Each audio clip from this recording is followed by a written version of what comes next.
alerts. Forgot to turn off the alerts. Good evening, everybody. Welcome to the show. My name is UltimatDJz. Talking Track is live. Welcome in, everybody. Woo! Let's go! Appreciate you guys all being here. Happy Arcfall. Welcome in to G7. Griffin, G7 is here. Can you believe it? It only took... I can't believe it. I'm so excited. If I'm happy, I could be twins. It took 7 years for G7 to show up. But here we are. And with it comes a few interesting mechanics, surprisingly challenging hostels, surprisingly a back button, surprising community engagement from the players pushing into G7, and bugs, which I know nobody is surprised about.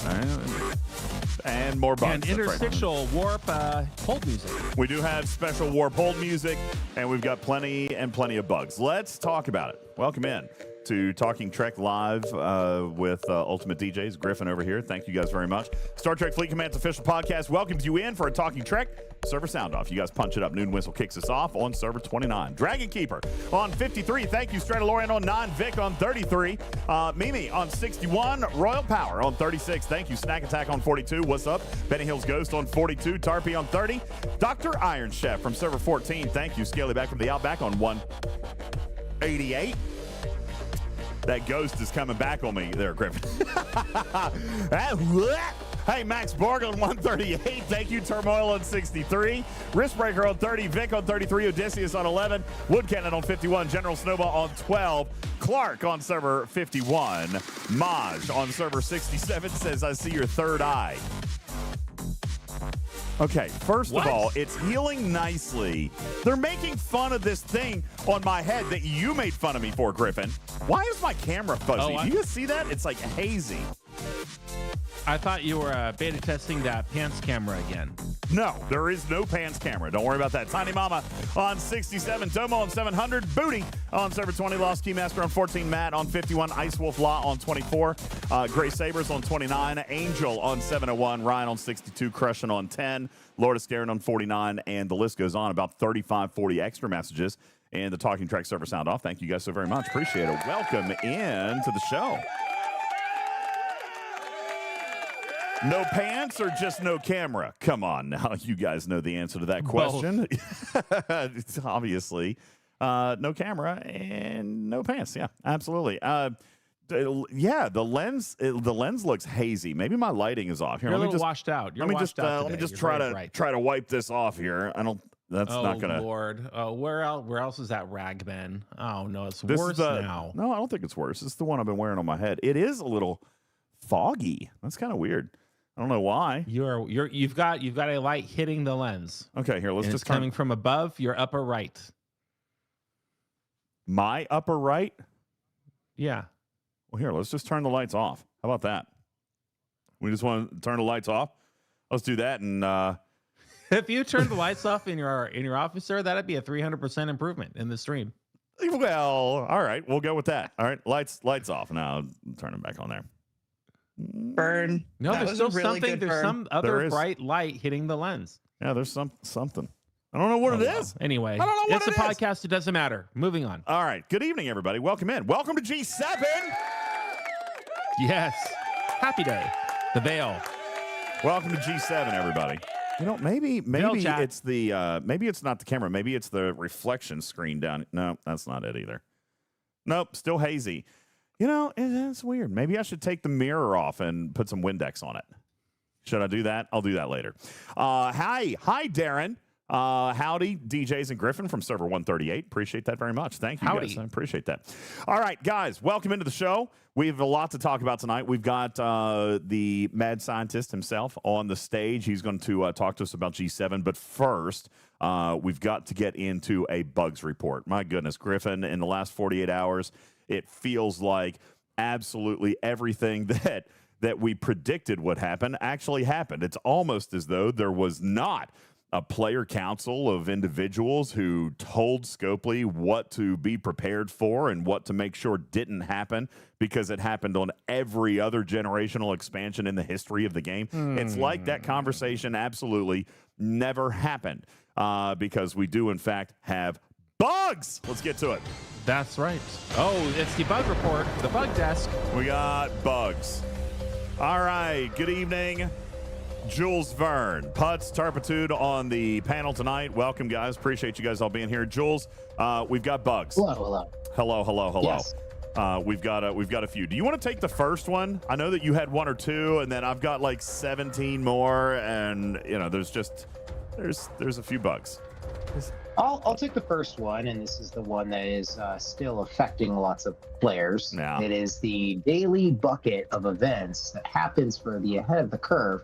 All of them are missing if you are up 71 plus. Yep, that's a thing. We are behind the curve now. We are now behind the curve. As you guys can see, the daily bundle has no events in it. Hey, but good news. If you're 71 plus, Scopely did send a compensation today that included 2,100 Vindicator tokens and something else that probably doesn't matter, and definitely did not think about the impact of those events not missing, because there absolutely were no points for the ahead of the curve meta. So we're pleased with that. Oh. Well, now that we're 71, is evident that the curve has served its original purpose. The curve has fulfilled its original intent. Yeah, so there is no need for a curve anymore. Okay.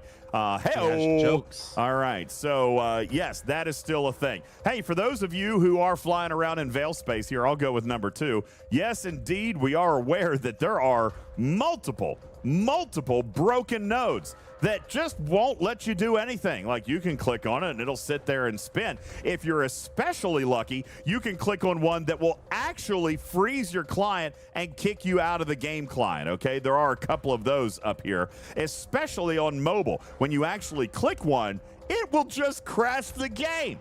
Like, there's actually 2 different broken node issues going on in the game right now. Both of them have been reported, isolated, and identified to Scopely, to which they responded, hey, we'll run a script to fix that. It'll be done in 20 minutes. Famous last words.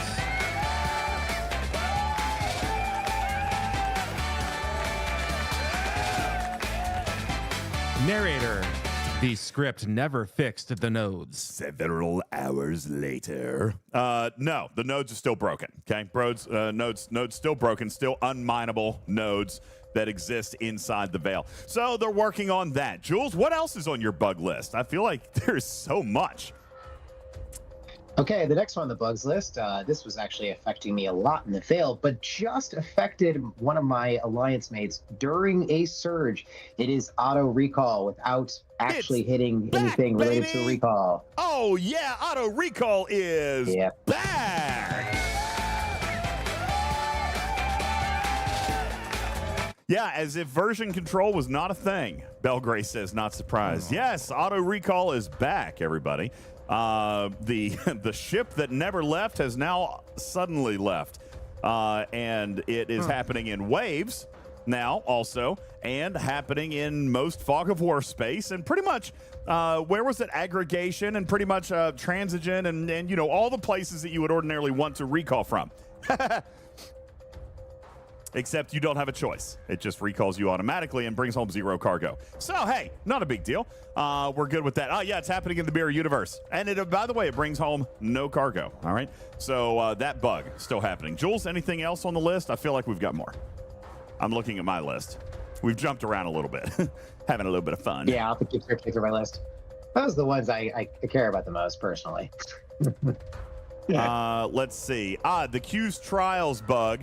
That actually, I do believe, was actually resolved. All right, so the Q's trial bug was resolved. However, there are still a lot of players that are still stuck with advanced Q's trials, the surge walkers, so you'll need to submit a ticket and have them automatically complete that. That was actually fixed. Let's see, we've got... Oh, and just so you know, if the CS bot automatically closes your ticket, just keep reopening it. That should get through to get that resolved for you. Yeah, you'll probably need to click something completely unrelated, like how do I move my base, or something like that. Yeah, because the bot is not currently reading words very well. So there's that as well. Let's see. Oh yes, NX01 Long Road Ahead ability is not currently working in the Veil system. All right. The ability works if your NX01 is already in the Veil, but it does not work when you're out of the Veil to look in the Veil. They're actually working on that. Let's see. What else do we have? I got another one. Yes, please. One more. Well, there was a cursor targeting issue being slightly off. That hotfix has broken some PC and Mac users' clients and has messed with the accessibility options of those devices, making it more difficult to use the cursor. Oh, good. Yeah, so that's exactly what we wanted. That was possible? Yeah, if you click one possible thing, to make it harder? if you click one thing, then it clicks on something completely different. That's basically what's happening So there. the board cube. Except not the board cube.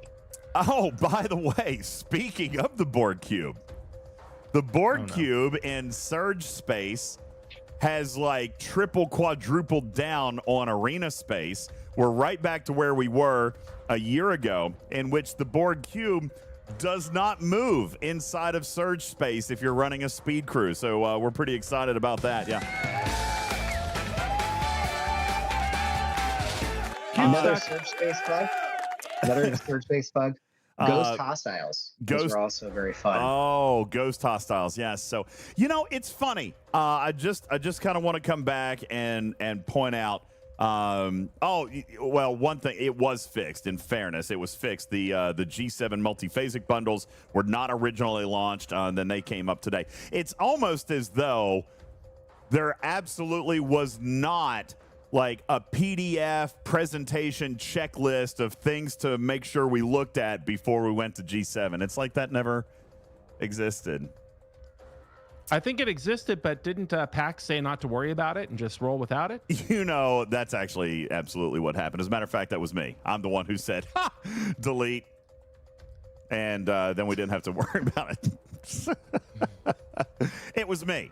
All right. Hashtag blame PAC. So there's that. All right. Anyway, anybody else? Tarpy, Putz, anybody have anything for the bugs report? I have one. Oh, please. Yeah, I went to sit on the captain's chair in my Vengeance, and instead of it flushing, the water actually goes the opposite direction because the plumber, they hooked the two lines up backwards, the inlet and the outlet. And so I'm still waiting for the fix on that. So wait, when it's what you think. Yeah. When you poo-poo into the potty and then you flush it, it sprays it back out. Yeah, the brown doesn't necessarily always go down, contrary to popular nursery rhyme. That's terrifying. So wait, what happens? What happens when you turn on the bidet? Like, is it like? Well, that's when the real shit show begins. Let me tell you. You think you got problems? You think you got problems with nodes? Oh, my node stuck. Oh, my client's frozen. No. Those aren't you. Those are not problems. Having poop on the ceiling of your bathroom, that's a problem. You really just put it in perspective, man. It's like my plumber heard that Scopely was having a few bug problems, and he said, "Hold my beer."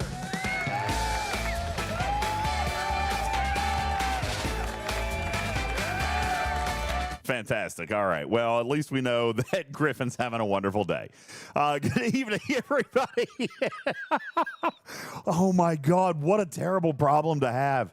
I cannot believe especially that. for a $1,000 captain's chair like the Vengeance has. You'd expect it to actually work right away. See, sometimes the problems are not just in-game problems, everybody. That's not a joke, says Omicron. Says, wait, that's not a joke? No, that's not a joke. No way. That's awful. Imagine my surprise on the first use after the plumber left. I should have had him test run it, but before I let him leave. I was like, do I really want the plumber to be the first one to try out the captain's chair? No. I want the honor of that. And now, here we are. One shower later, they didn't get a play test? everything's fine. What? You saying there wasn't a play test? There was not indeed. There was a checklist. There was a PDF. There was an instruction manual, and somehow he just threw it all away and said, "You know what? These two wires or hoses are identical. Should be fine." That's unbelievable. I'm so sorry. That is awful. That is absolutely. It's just shitty, man. Yeah.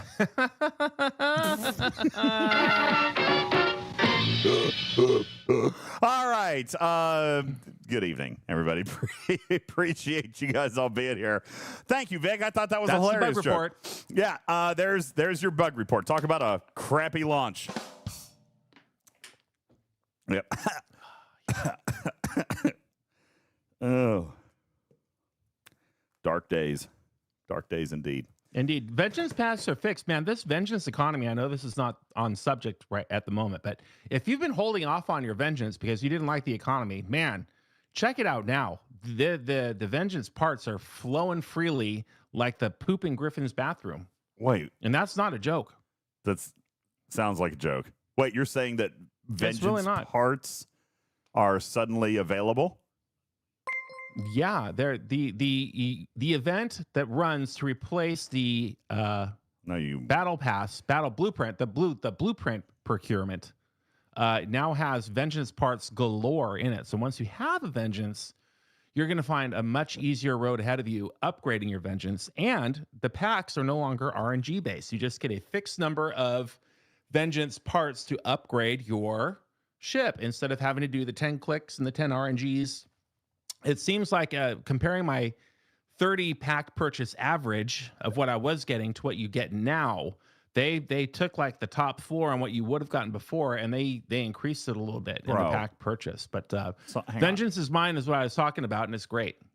So if I'm looking at this event properly, they're wanting me to spend 4.8 million uncommon G6 materials. 4.8 million. Well, that's to get the vengeance, and that should be improved as well. And so far, it has not been. That same event, Vengeance is Mine, runs as a heroic for ship parts once you have the ship built. And that SMS, the rewards on that are incredible. We're getting 14,700 rare automation modules per tier in Vengeance is Mine, and there are 1, 2, 3, 4, 5, 6, 7, 8, 9, 10. So a total of 147,000 parts sourceable in Vengeance is Mine once you have the ship unlocked. So if they were that generous on the after unlock milestone, I'm sure they will very shortly be equally as generous with the sourcing of the actual ship via blueprints. That remains to be seen, but I'm sure that must be the plan. They did say that they were going to do that. All right. I haven't seen it yet. As a matter of fact, I have to spend 4.8 million materials in order to unlock a vengeance. By the way, sorry, that's not an unlock. That's just 3, 4, 5, 6, 7, 8, 9. That would be 400 blueprints out of the 1,000 that I need. So all in all, if I spend about 14 million G6 uncommon materials, I should be able to unlock a vengeance. Hey, if I can go through 380 missions in 10 hours, you can do that. Do you even have that many materials? Can you even spend that many? Also, no. Well, what about the Dauntless? What do you have to do for the Dauntless there? Okay. The Dauntless spend divided by, I'd have to spend 240,000 Dauntless ship parts. Well, that's easy. Yeah, it's only about divide that by 12,000. Okay. Divide by 12,000. That's only $2,000. Okay, there you go. $2,000. Boom. Not only did you max out probably your Dauntless, but you got a free Vengeance. What a deal. It's like 2 ships for the price of 1. It got to be 3 for the price of 2. be like 3 for the price of 2 because I had have to max 2 Vengi in order to spend that many materials. It's fine. It's fine. It's not a big deal. Well, it's better than 0 for the price of 1, or a bidet that just craps all over you when you push the button to flush it. Cruzita says, "Why do you even want the vengeance? There's no need for it anymore." Well, that's also partially true, but we're going to get into that here shortly with Jules Verne's presentation. Honestly, Jules, the community has done a remarkable job. Listen, I will say I will poke fun at Scopely all the live long day about this rollout and how many bugs there's been. Here's the weird thing. If I'm being objective about it, it's actually been a very smooth rollout. Okay? It's been very smooth. Nothing mechanically broke. They just swept a lot of stuff under the carpet and weren't checking off all the boxes. It could have been bandwidth where they didn't have time to get everything done. That is certainly possible. I'm willing to give them the benefit of the doubt on that. But no, Cruzito, it wasn't a devastating launch. All right. And no, Veil is not broken, Cruzito. You've got some broken nodes. They're running scripts, but they just keep breaking faster and faster and faster. Okay. Not the worst launch. And I'd be curious why you think Veil is broken, because Veil has been wonderful for me with the exception of the broken nodes. Okay. But I can go in there and I can kill hostiles. And Cruzito said, is that not broken? No, I don't call that broken. I call that hindered. All right. I call that a bug, but no, it's not completely broken. People are in it. People are all over. You can still progress and you can still advance. You can still do your dailies. Look how many people are. It's not broken. It's bugged. It is bugged. All right. But this is my Veil. This is one system, level 71 Kenya, where we've probably got 7 or 8 unique players in here. Some of them are hunting hostiles. Some of them are mining. Some of them are auto recalling and disappearing. What are you getting per hour on yours, by the way? What are you getting per hour on 400,000. 400,000. But what a noob. Excuse me? Well, I'm using a Romulan miner. I never built the Federation one. So I'm using a Romulan miner, but I do have the Federation forbidden tech on there. All right. Cruzito said, how am I dueling? How try grammar. I know that was a typo because you're a very intelligent person, but that didn't work. How do you do your daily? Try again. Did you have auto? You had auto completion on that. That's how that had to have gone. Cruzito says, how are you doing your daily Veil mining? How am I doing? What do you mean how?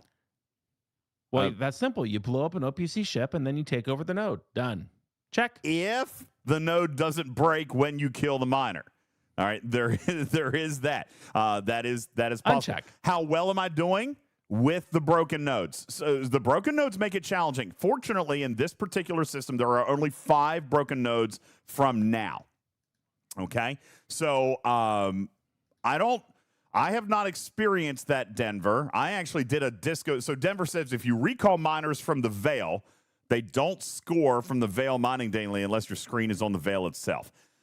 I don't think that is the case for me, or there might be another bug in there somewhere, Denver, and we can definitely investigate that. I can't investigate that at this particular moment because, Cruzito, to answer your question, I completed mine. I actually completed it already. I'm done. I got my 3.15 or 3.12 million, whatever it was, Jules, and I am done. I'm only doing gas because I haven't maxed that rep yet, so I'm doing that one. But I will say, admittedly, Denver, no, you know what? See, I don't know about that. I was killed OPC.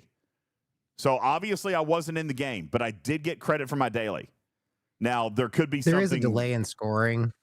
Okay. There's a delay in scoring that I've noticed because I wanted to claim that daily right after I recalled my miner and it didn't show up. But after a little bit of other gameplay, it did show up. So that it may just be a delay for you collecting those. I know that there is with the regional space, it just being a different server instance, there happens to be delays in that, same as there's usually delays in incursion scoring as well. Yeah. Because I did score when I was completely out of the game. And I did get killed OPC, which is one of the things that I wanted to kind of editorialize a little bit, Jules, before we got into the presentation, which I know we probably shouldn't be spending time on. And here we go. No. This is actually the thing that I like about Veil Space. All right. It reminds me very much of G3. All right. Cruzito, you can talk about the bugs, but, we had a lot of bugs in G3 too. But let me just ask this question. So I got a message today. All right. I have been killed in the Veil 3 times while mining. All right. 1 time by Wham. All right. And another time by another rogue, I assume, because I wasn't over cargo, just somebody who maybe need a node, take a node. All right. And then one person who was super respectful and sent me a note. Shout out Server 56. Look at this very kind note. Now, I haven't received a note like this since I was in G3. All right. Exactly. Hey, my apologies for the hit. You were over What a cargo. wonderful avatar and frame use, by the way, Commander Zorch. Very, That's very beautiful. nice. You did a great job. It was a very nice message. Now, I'm not suggesting that everybody send this kind of message like this kill you. Obviously I wouldn't. All right. I, by the way, have killed 2 or 3 people over cargo. All right. I indeed have, because I needed the node. What this reminds me of is the Wild Wild West days. I kill you. Need a node, take a node. People have said that there's not enough nodes to go around. Well, I don't disagree with that. There's not. But should there be? No, the whole point is to cause that little bit of strife. And am I going to OPC? Am I going to wait my turn? That's all part of the game. Are you going to wait your turn? Are you going to kill somebody? STFC. Yeah. I got to be honest with you. I have enjoyed this new dynamic. I haven't had to hunt for a node in a long, long time. And it lets me, that's right, squad. It reminds me that mining is dangerous. You know what I'm saying? It reminds me that mining is dangerous. And it goes back to, Cruzito, you were saying this the other day, that G7 feels like, for the first time, Scopely, at least in design, has tried to hit the reset button and go back to the game's original intent. All right? Yep. One faction, one set of ships, mining congestion. Mining is dangerous. Okay? Swift says node hunting is literally the most boring part of the game other than mining itself. I don't disagree, Swift, which is why I don't. And I'm just going to take one. Oh, DJ, you big jerk, you bully. What about row? No. You know what my row is? My row is need a node, take a node. That's my row. Always here's has the fun been. thing. There isn't a row in Veil, since it is, what is it, like 14, 30? Yeah, there's a ton 40 of servers. How many servers are there? How do you get a row, Yeah. Swift? That's what I'm telling you. Why would you node hunt? Why would you? Huh? There's no row here. It's impossible. All right. Now, maybe one day some big galactic senate is going to, but what can they do? All right. Truly, what can they do? There is absolutely no repercussions here yet. Okay. But there's nothing here. You can't move your base in here. You could just make somebody KOS if they happen to show up in Veil Space, but then you're warping all over Veil Space and looking for people and sweeping systems and all that stuff, and you don't have to do that. Whatever. That's a really great point. If somebody from server 15 is upset with you because you kid them under cargo, let's say, but you're on server 41, what's that player on server 15 going to do? Get you kicked off your alliance? What's he going to do? Go crack your base the next time you're incursions? He can't find you. All right. I mean, that's, you know what? And here's the thing, I kill you. You say row discussion, don't be OPL, done. If somebody is OPL, that is somebody actually giving you a courtesy. You know what I'm saying? Like, that's actually giving you a courtesy if you're actually going to check and see if somebody's over cargo. That's right, Skippy. If somebody takes your node, take the damn thing back. Right? Yeah, you could. Take it back. All right. Skippy says, then nobody gets any mining done. Well, the same encouragement that was in G3, get a miner with more warp range to get out of the way of all the people who are coming in, right? That's kind of the encouragement here, right? No, probably. And that's sort of Canine Tooth's point to what he said. You know, he says that there are a lot of spenders simply like to stay away from other players. So they like to be on that bleeding edge to get their ship as far out there so nobody else can grab them. And I get that from a mining standpoint. That's kind of what I like about Veil Chat. I like that there's a global chat just for the Veil instead of global chat, which is filled with, you know, hot trash. Veil Chat is not. Yeah. So wait, K9, you're saying people. that you don't like the Veil? You say between the Veil and the regional nature of G7, I'm actually considering leaving the game. Really? I mean, so what? You're so leading edge, K9. Let me have this genuine question of you, because my understanding of late leading edge players has always been that they wanted their own sandbox, all right, that they wanted to be able to play with each other across server, and B, do like being on the leading edge. But does that possibility not still exist here? I mean, that leading edge would be the warp range provided by an Op 72 miner, right? I think if you were to drill down, K9 Tooth is saying largely in part the regional leaderboards are at issue here more than anything. If I'm reading that correctly. Oh, well, regional leading-boards suck. Regional leading-boards are terrible. I don't like that. Okay. Swift says, DJ, think about it. K9's never had to compete for a node. Does he still have to? Because I'm pretty sure he's powerful enough to take whatever he wants. Right? Oh, is it a 71 miner? So you can do it at 71? You just got to get the rep? I'm here to tell you that the warp range on that miner is going to be far beyond anything that we've got now. All right? So I do You'll think... see that in my presentation shortly. Ha!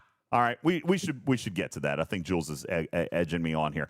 I think that there are some nostalgic pieces to this, K9 Tooth. That is what I have felt like is, you know, a node. Not that a node shortage is fun. I'm just saying, like, when was the last time we actually took a node from somebody? Like, am I the only one that felt a little bit of a... that I had to take a node from somebody? I mean, Vul says nostalgia is not good. Oh, beg to differ. Nostalgia is one of the best marketing tools in all of the world. All right, so... Who said that? Vul says nostalgia is good. No, he said exclamation equals. That is the opposite of equal. That means not equal to good. Nostalgia is not equal to good. Is that a weird math term? I don't know. I thought that was yes, that is code. I got to go back to 7th grade. That is computer code. All right. Swift says, DJs, you're wrong. Taking nodes isn't fun. It's a hassle having to warp another ship. It's bad. Okay. SQL Server? Holy crap. I understand. Yeah, nostalgia equaled $400 on Fortnite, I guess. That's how I felt about it. But I guess... Not good. You know what? Maybe it's not for everybody, and I can understand that. You know what? Neither were hazards. A lot of people didn't like that, but we pushed through it. If this is something that you like or don't like, I guess I'm not having a bad time. But you know what? Another thing for me, truthfully, is interacting with and playing with new players. That's what I loved about Incursions when it started. It's what I loved about Arenas before they screwed that up. All right, was the ability to play with new people. You know, I have always celebrated that. And so I have very much enjoyed Veil Chat. I have very much enjoyed being able to play with new people. And even if it was taking a node from somebody, you know what? I got to talk. Well, I haven't responded to him yet, but I got a note today. I got somebody to reach out to me from server 56, someone I've never spoken to before. And you know what? I'm gonna have a conversation with this guy because clearly he's a kind soul. Right? I'm looking forward to meeting this guy and chatting with him and playing with somebody new. You know, so that to me has been a very enjoyable experience, but I have loved that about Veil Chat. I've loved that about Incursions and Arenas, is just being able to play with new players. That's, you know, a lot of you guys, when you play Incursions, before you guys start going to war, like, you take selfies. with other people's bases. I see this all the time. Wardod and IJ and Jonathan Ingram tell me every incursions that they get messages asking if people can take a screenshot with their ships near their base. All right? I mean, I think that's cute and fun and great because that is community. Whether or not we blow each other up, that's community. Oh, my God, I get to play with Jonathan Ingram. All right? Oh, my God, there's Griffin's base. You know? What? That's cool. All right. So I like that community aspect of it. And this reminds me, it gives me that feeling of the game being fresh and new suddenly. It's not the same people. All right.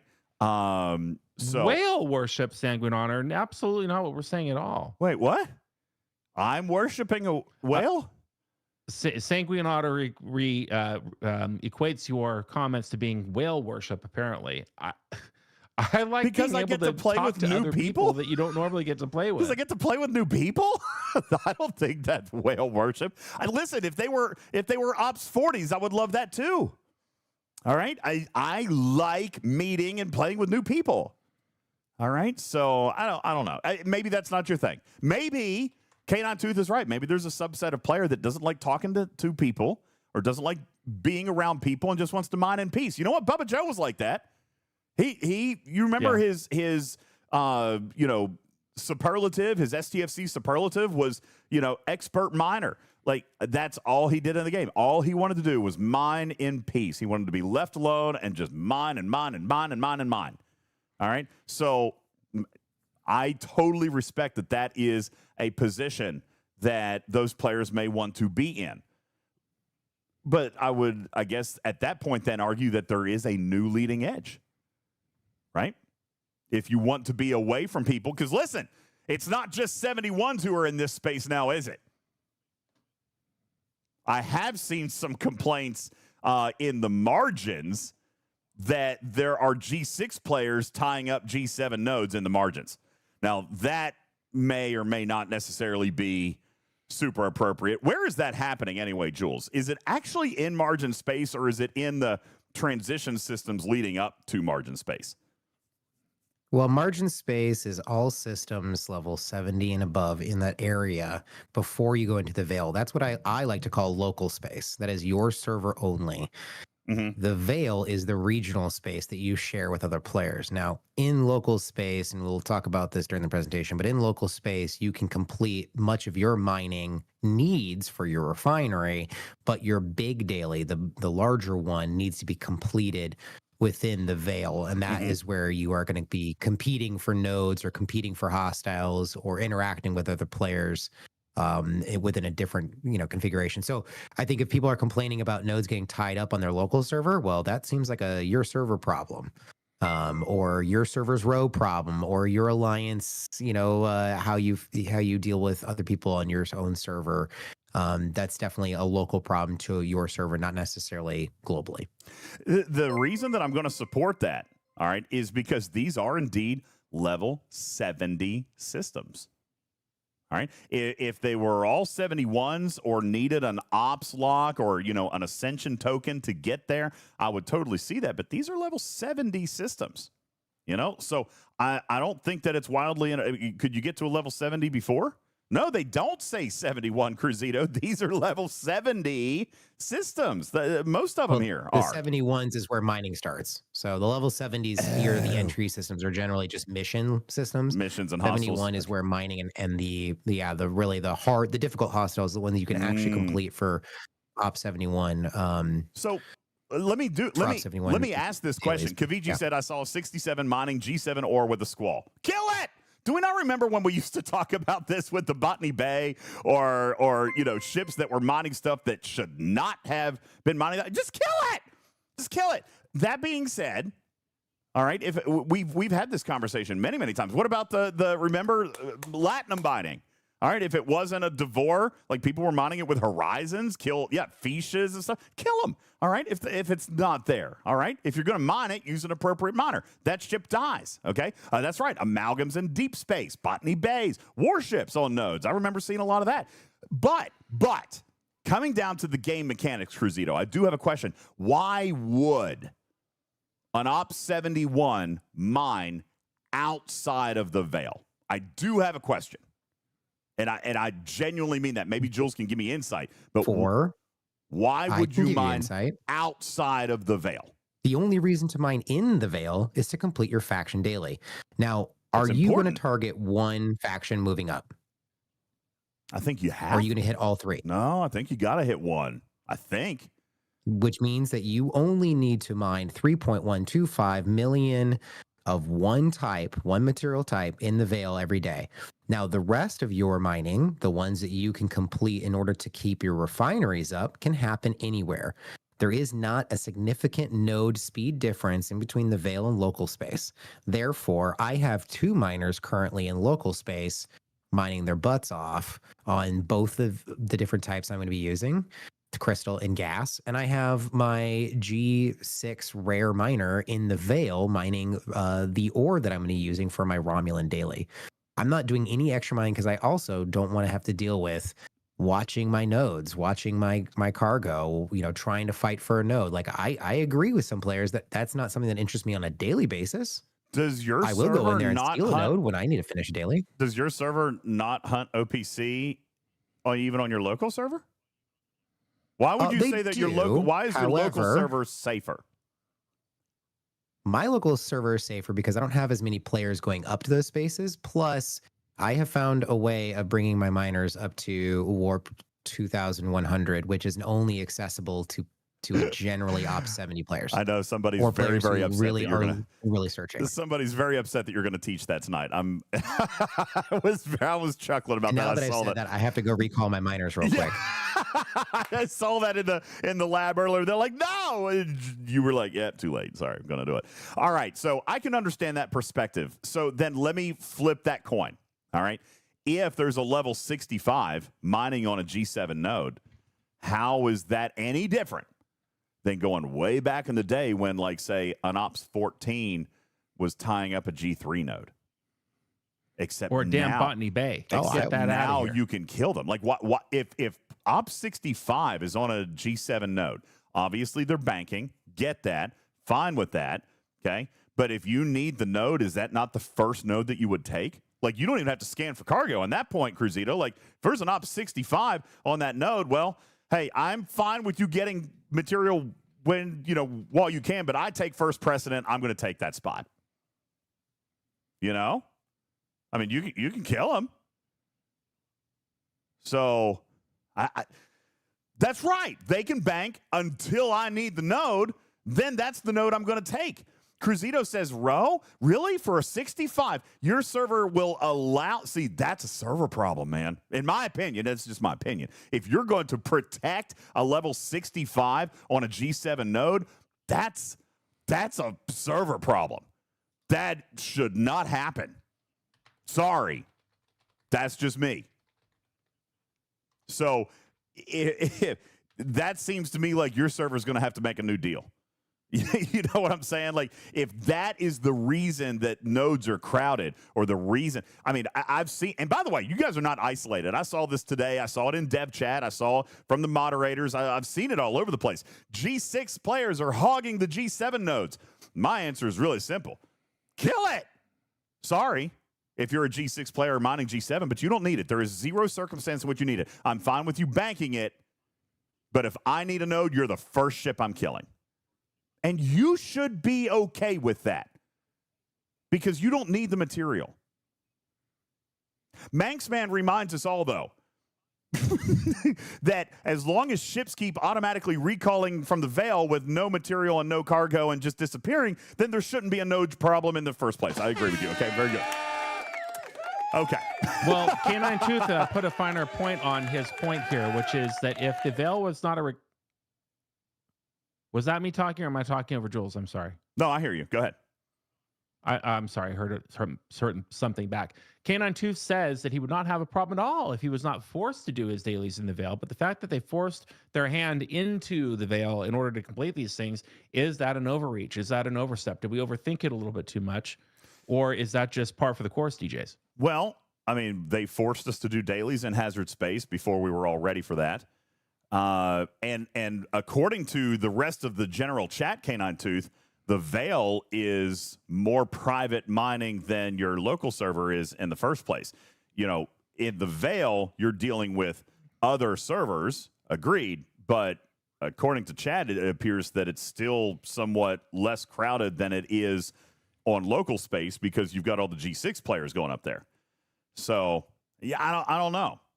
I don't know what the right answer is there, but I know that they have, you know, this is not necessarily a new pattern. They forced you to do dailies in hazard space when people weren't ready to do that. So, I don't know.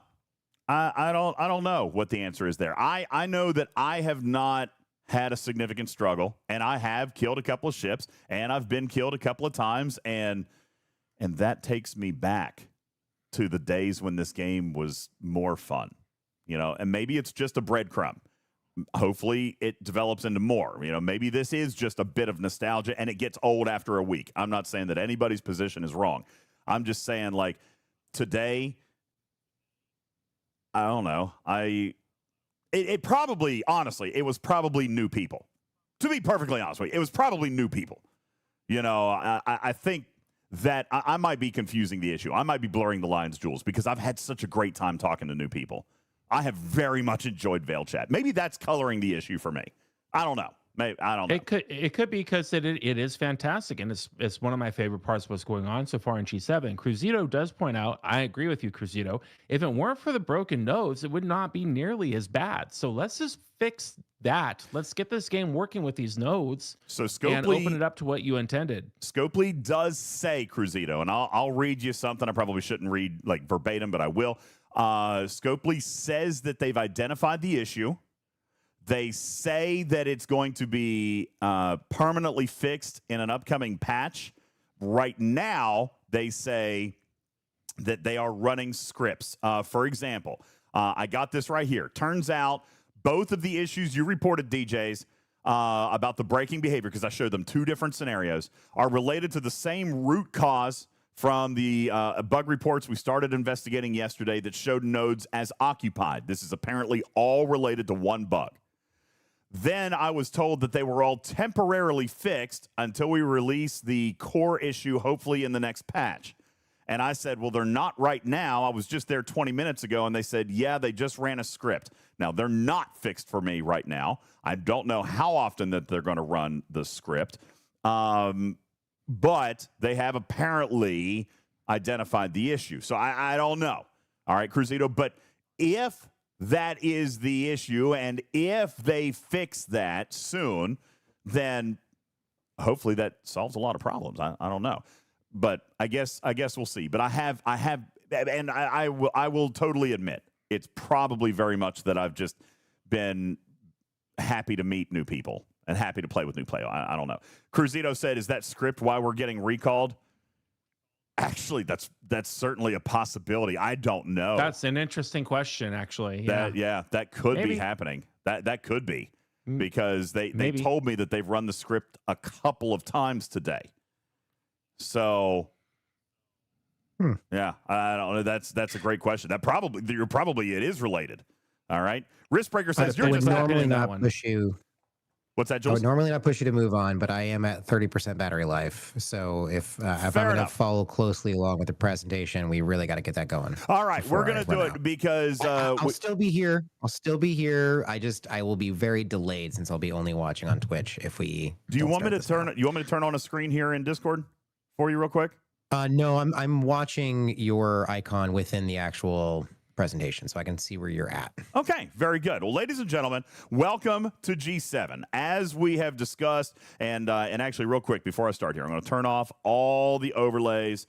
I'm going to turn off everything so that we can turn this into a nice little video as well. So we will start right here, and we'll give you guys an introduction. Again, appreciate you guys letting us do multiple pieces of content in one. So we'll begin right here.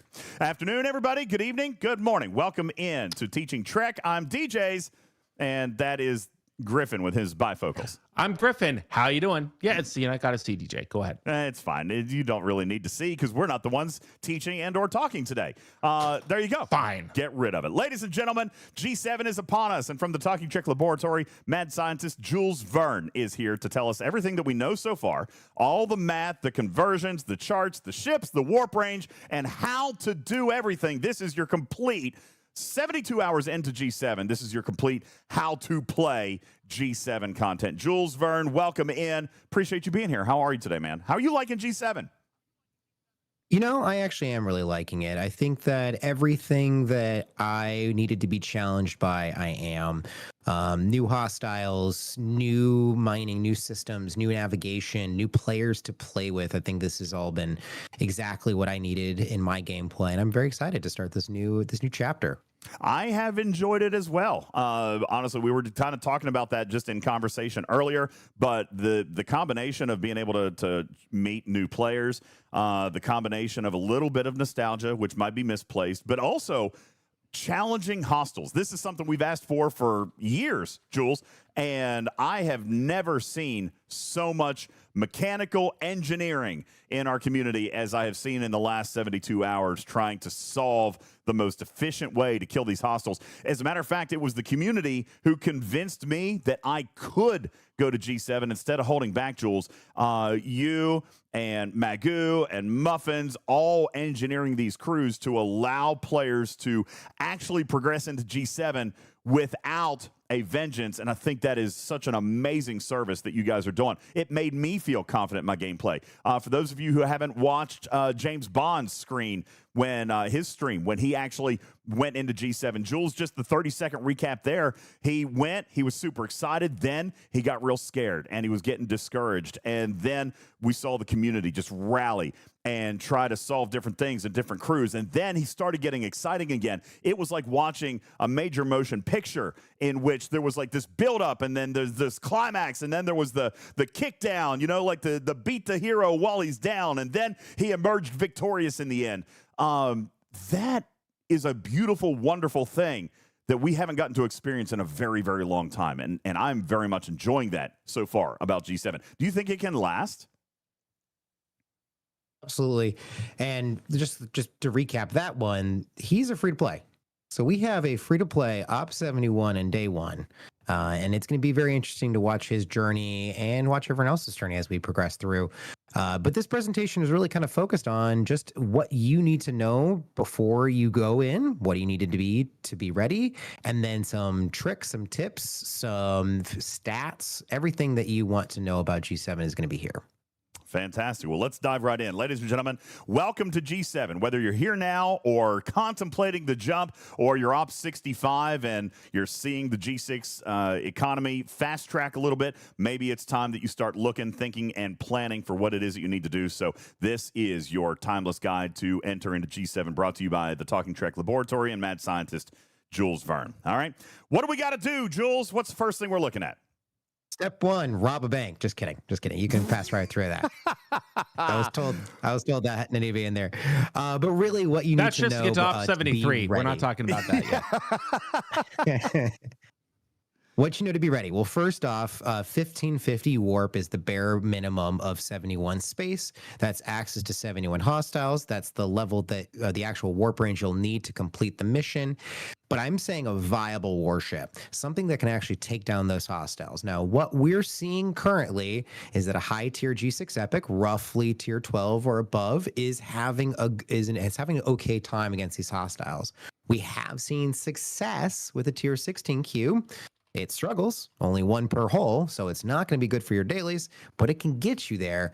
And right now, we haven't seen any of the specialty ships, including the new Dauntless, actually have any viability here in G7. You also want to complete your main, this is your gold bordered mission chain, up to where your Op 70 lock was before. Now, this will show up as restart. It's going to ask you for a single data core. That data core is going to be available in a bundle the minute that you hit Op 70. So once you hit that Op 70, you can be able to start that mission chain. going through that mission chain and completing the Margins Part 5 mission is actually that gives you the 400 data cores you need to press the button for Ops 71. Now, along that path, it will ask you to defeat a very difficult mission and to defeat level 71 G7 hostiles. You can actually reach these levels 71 G7 hostiles at 1550 warp and actually try your hand first. There isn't like that barrier where there was a token lock or a warp lock before you can start hitting G6 hostiles to see if you can actually do it or not. Here, you can just go up there and try. And then lastly, what is your pain tolerance? What are you willing to go through? James Bond went through this process with a tier 8, tier 9 G6 Epic and had a lot of struggle. He's dealing with a lot of pain, but that's what he wants. That is his pain tolerance, and that's what he wants. He wants that challenge. If that's not something for you, if you want to have an easier time completing your dailies, you may want to hold off a little bit until you've been able to work up your ships. All right, next slide is all about warp range. So here are some warp range possibilities to G7 space using some different tools. If you have Fleet Commander Kirk, that's going to give you 15%. There's a G4 research that gives you 25. And certain ships have their own additional researches, including the Disco. So here's just a quick sampling here. One thing I do want to say is that with a discovery using all of the tools available and a max level prime, again, these are free to play using the Prime Velar emblems in the Starship tree. You can take a discovery above 2100 warp to get you to those level 73 systems. Now, that is going to require a lot of disco juice if that's what you're going to actually be using to go up there and bring your miners up. But it can give you a little bit more flexibility, especially in an early Veil system, to find a node that you can actually use to mine in or to push yourself to actually bring up your smaller warships up there. What we do see is that the G6 Epics will basically get you to 71 and 72 pretty easily. And it doesn't even need to be a high tier G6 Epic to get up to 73 with Grush on there. So there has some viability as far as warp range, but one of the things that you're going to run into is definitely its viability against the hostiles. Lastly, your miners, your G6 rare miners, the Selkies just aren't going to get there. You're going to need to put your quantum slipstream drive on a Selkie. Who wants to do that on a miner? You need to build a G6 rare. However, even a tier 1 can get there. And there's a couple of different ways. You can have one tier 1 with Grush. You can have another tier 1 or tier 2 with some of the other warp officers and the multiphasic chamber chaos tech equipped. So it requires tier 2, but there you can have very low tier G6 rares, not spending a lot of G6 materials to have some accessibility to G7 nodes. Okay, so one of the next hurdles to get to Ops 71 is the mission chain. Now, in this mission chain, you're going to discover some very difficult bosses. Now, when we were playtesting this, we actually kind of discovered that the difficulty using a similar crew that you may have been using against your cons champion was necessary in order to defeat these missions. Since these have come out, the lab has actually gone through a lot of testing and realized that they have very high hull health, but only moderate DPR, meaning that you're actually surviving very many rounds prior to dying. This has to do a lot with, players' accounts having a lot of apex barrier, isolating defense. And this is the base stuff, the stuff that actually works against missions, not just the against hostile only buffs.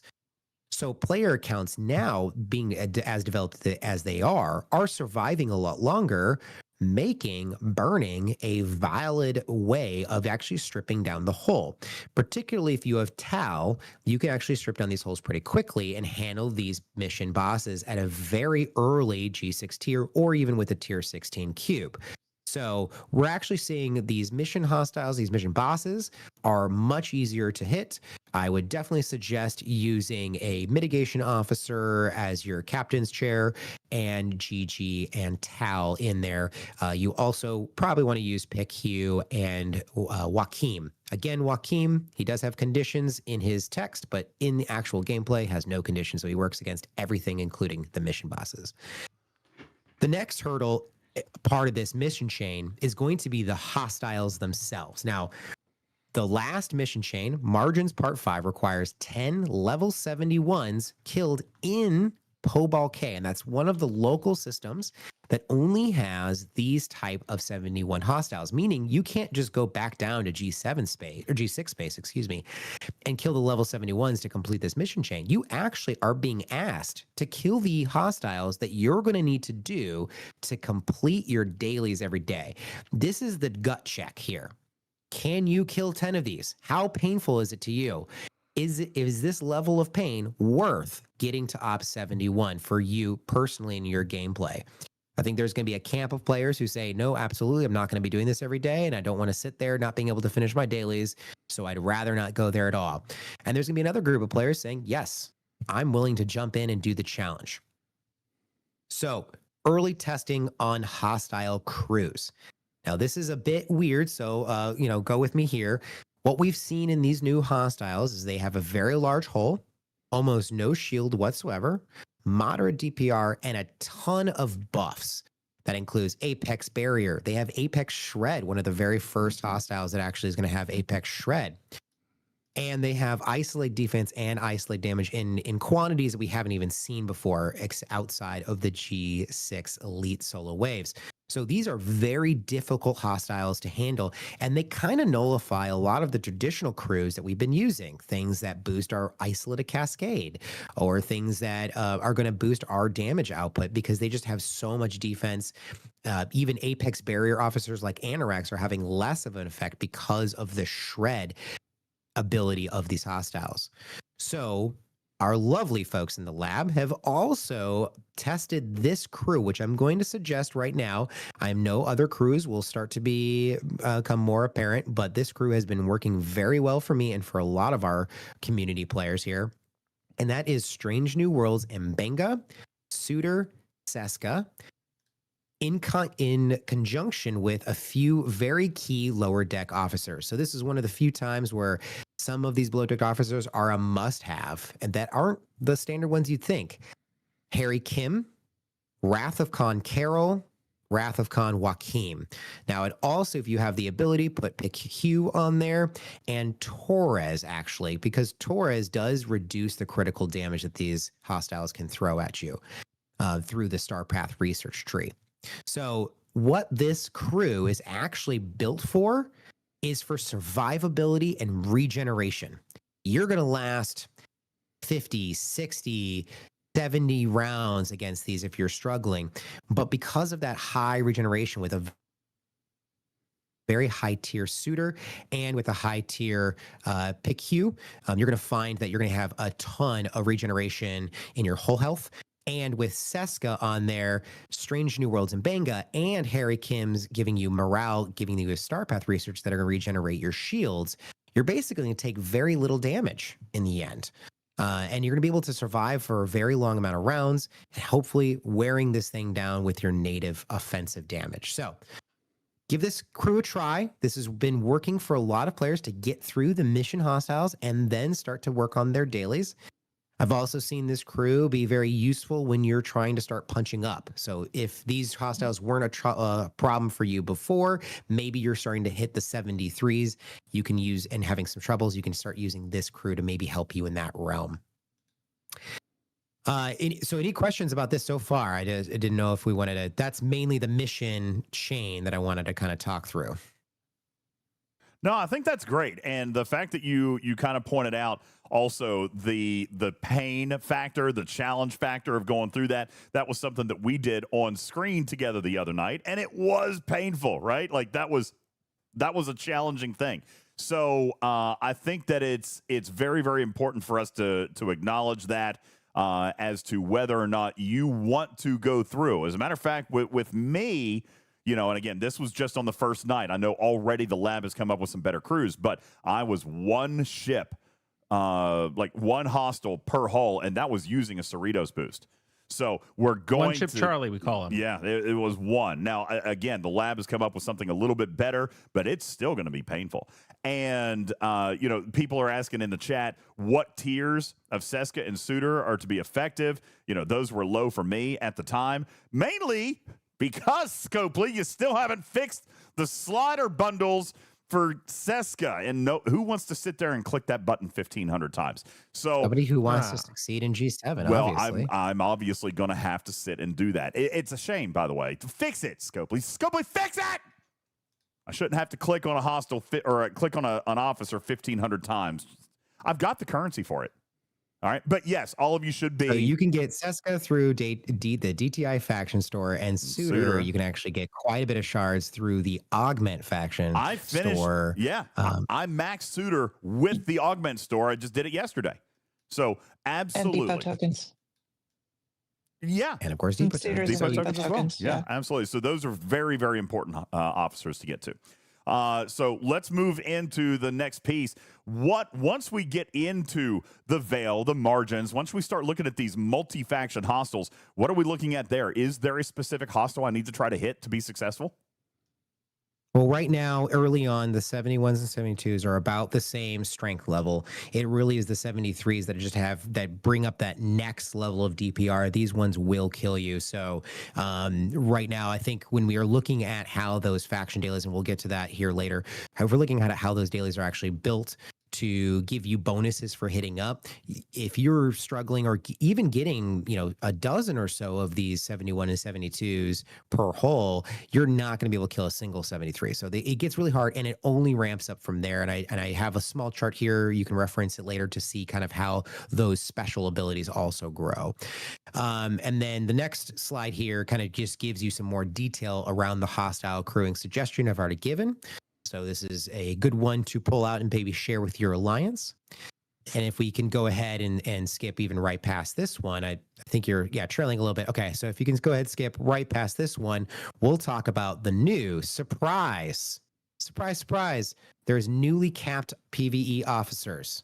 So again, this is just against hostiles, but there is a list of new officers that have gotten a cap. Now, the traditional cap that you can all hear in the podcast audience, you already know this. Kath, Chen, and Talon, we knew those were going to be 51 and under when G5 launched. And then Tau came out, and they fixed Tau. They released Tau, and then they unreleased Tau, and he was 60 and under.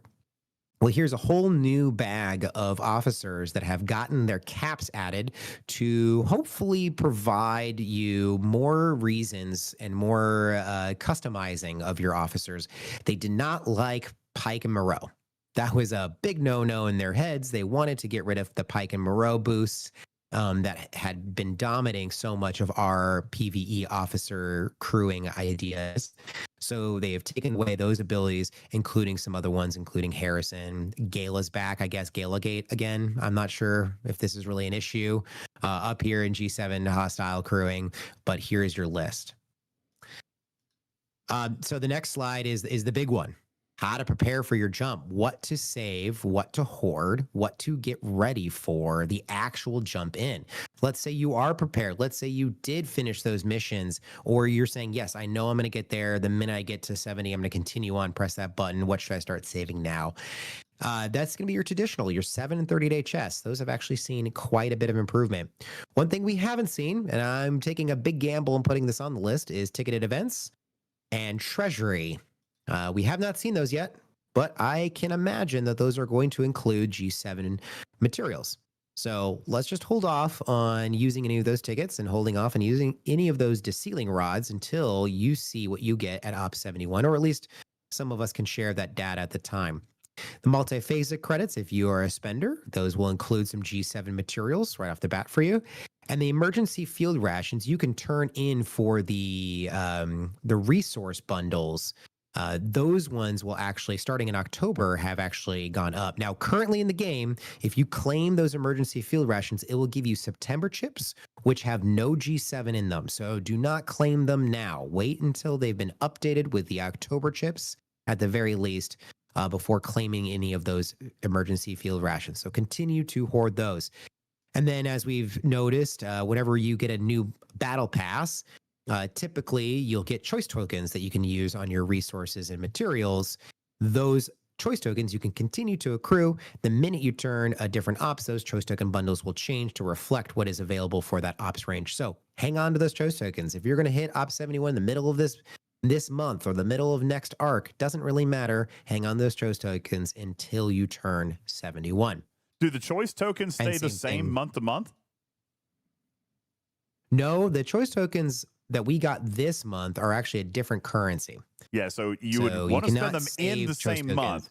You only want Yes. to save them if you are planning your 71 jump within that current battle pass. All right, so yeah, don't save them cross month, but if you're going to go within the same month, then yes, save them in the early part of the battle pass. Indeed. I also have a note on here, and this is something we had in the G6 presentation for light spenders. One or two highly valuable purchases.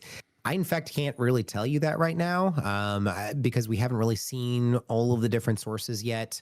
I honestly think it could be something like investing in a specialty ship that could either give you a great amount of Sigma speed ups, which would be the Serene Squall after it's been tiered, or even the Dauntless, which is going to help you get some faction reputation and some Sigma speed ups through some easier to do mirror universe trips.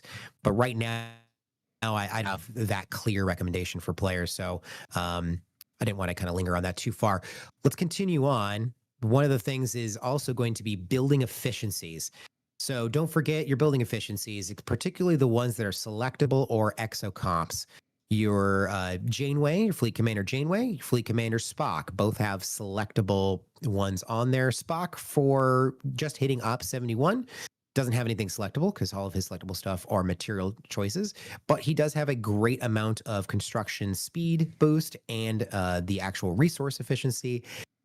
Janeway has both that materials resources all in that selectable one, so make sure you select that one as you progress that building. Additionally, the Transigen actually has a huge boost in building speed. As you can see in these side-by-side screenshots, just activating that one alone saved me about 20 days or a net of 18% off of my build here. And then there's also the Alliance building efficiency, which has saved me about 1 million Sigma par steel. That may not seem like a lot here, but with the amount of Sigma par steel we're getting on a daily basis, that is actually probably a whole day's worth of Sigma par steel saved, or even multiple days. All right, so the next little chunk is going to be some of the earliest charts that we have. So this is going to be charts including 7 and 30-day chests, your refineries, and whatnot. So I wanted to kind of show here what we're actually going to see in some of these chests. So 7 and 30-day chest, we have a large amount, an increase in the G6 materials. That is a huge increase. Now, remember what you actually are seeing on this chart right now is base figures. Syndicate boosts these figures. And right now, I currently at Syndicate level 56 get a 24 times boost to these numbers. So I'm getting a large amount of G6 rare. That's going to really help me progress my G6 stuff, continue to progress that. I'm still behind on some research, and I still want to build up my ships. That's going to help me there. In addition, when you are Op 70, you get no G6 parts in the 738 chest. Starting at Op 71, you get G6 parts. Big deal. Now, it's not going to be a lot. This is not boosted, so these are base figures. You're only going to give out 10 for every week's worth of the loyalty tokens you're getting. It's not a huge amount of each ship part, but it is still a drip that is very sought after. And of course, you're going to start getting your drip of your 7-star materials.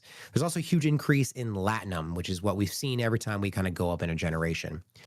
All right, I've got a quick screenshot of a multiphasic. We are seeing a moderate increase in, or a small increase in the Latinum. Everything else is basically fixed, and then they've added in some 7-star materials. Now, traditionally, multiphasics are roughly 5% of a $100 purchase that you'll get back in the multiphasics. So it's a little bit complicated to kind of do the math. If you're getting 17,000 of these multiphasic credits per $100 spend, you'd actually take what of these contents are, multiply it by 34, and that is essentially what you're getting every time you spend another $100. Now, I know a lot of players have saved up a ton, hundreds of thousands of multiphasics, and they may be underwhelmed when they pull this and realize that they're not going to get a ton of these G7 materials. But I will remind players that this is a new economy. It's a new reset. We're not going to expect you to be able to use a bunch of old currency, including multiphasics, which do come from back purchases, to progress really quickly through G7. So just be aware that the multiphasics do have the materials that you're going to want. So if you have saved those multiphasics and you're looking for some 7-star material, or even to start building up those ship parts, you're going to be able to get that here. Moving straight on to the materials and parts refineries. Now, really all I'm showing here, because this kind of doesn't really show you anything, is really just the base amounts. And this is, we're going to get into why mining and why mining with probably a 7-star miner is going to be a big deal. But these mining quantities that they're asking you for are in the millions right away. Now in G6, they were in the millions at the 3 chest option, or much further down the road, because it took so long to mine any of these resources. Well, they've instead of changing the base node speed, they've actually just increased what the ask is very early on, so that there is a place to grow into, right? So we're seeing very high amounts being asked for in these refineries and being asked for from your faction dailies. So, and right now we can clearly see we're not getting any rare until at least Op 73. I would predict materials may come from Op 73, or the rare ship parts may come in Op 73 and the other one Op 74, but we haven't had any players yet in the game at Op 73 who provide any data. So moving right along, Sigma refineries.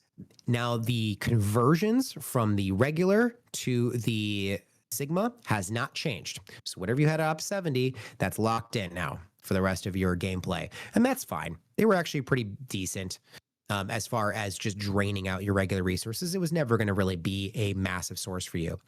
Here, what we can see is in the mining daily itself, the request for the chests have actually increased by quite a bit, but so have the rewards, making mining Sigma an actual possibility. It is very interesting to think about actually having a mine Sigma. When we went through the G6 presentation, we said, that's ridiculous. Who the hell would do that? Here, particularly if you have lots of G6 ships and you're sending them in up to G7 space, maybe it is worthwhile to actually think about maybe doing some of this to kind of boost your refined Sigma resources. The next slide, the other joke that we had in G6 was the generators. Their actual production has increased by an insane amount. 20 times they've increased. And there is also the G5 research that gives you base par steel output that has increased.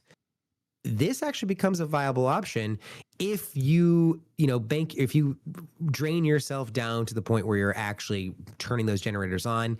Those generators are actually producing. For me, I was getting 40, 50,000 Sigma par steel every time I drain down to those generators. So maybe it's worth bringing some of your other generators up to 71. I guess if you're always floating at that, base level, then it's worth actually clicking the button. Before it wasn't even worth clicking the button. Maybe here it may be worth clicking the button.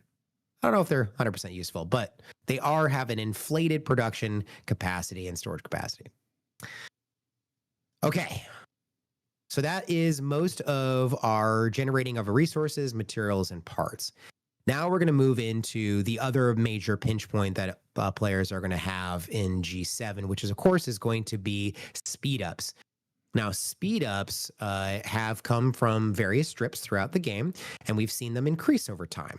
The most potent of them is one of the more recent additions to the game is the Transigen Refinery. In the Serene Squall box, you're getting a bunch. Mastery Artifact is giving you a bunch of speed ups, and including being able to claim more in some of these other refineries. But the big one here that I kind of want to point out is the new Dauntless. Now, the Dauntless, the big draw for G7 players, is taking that into the mirror universe and being able to grind both faction reputation, but also grind chests. And those chests are going to contain these speed ups. So it may be worth rethinking about your entry into the mirror universe and using this new specialty ship, the Dauntless, for that. Now, I have done probably 200 or 300 of the new G7 hostiles, I have not seen a very large drop rate of high value speed ups, of Sigma speed ups. So I don't think that the new G7 hostiles are going to be a major source for those. However, I've seen other things drop that are going to be valuable, but just know that that's maybe not to grind G7 hostiles for speed ups is probably not the most efficient use of your time. Okay. How we feeling so far? We feeling like we're a bit ready? We know where to kind of look?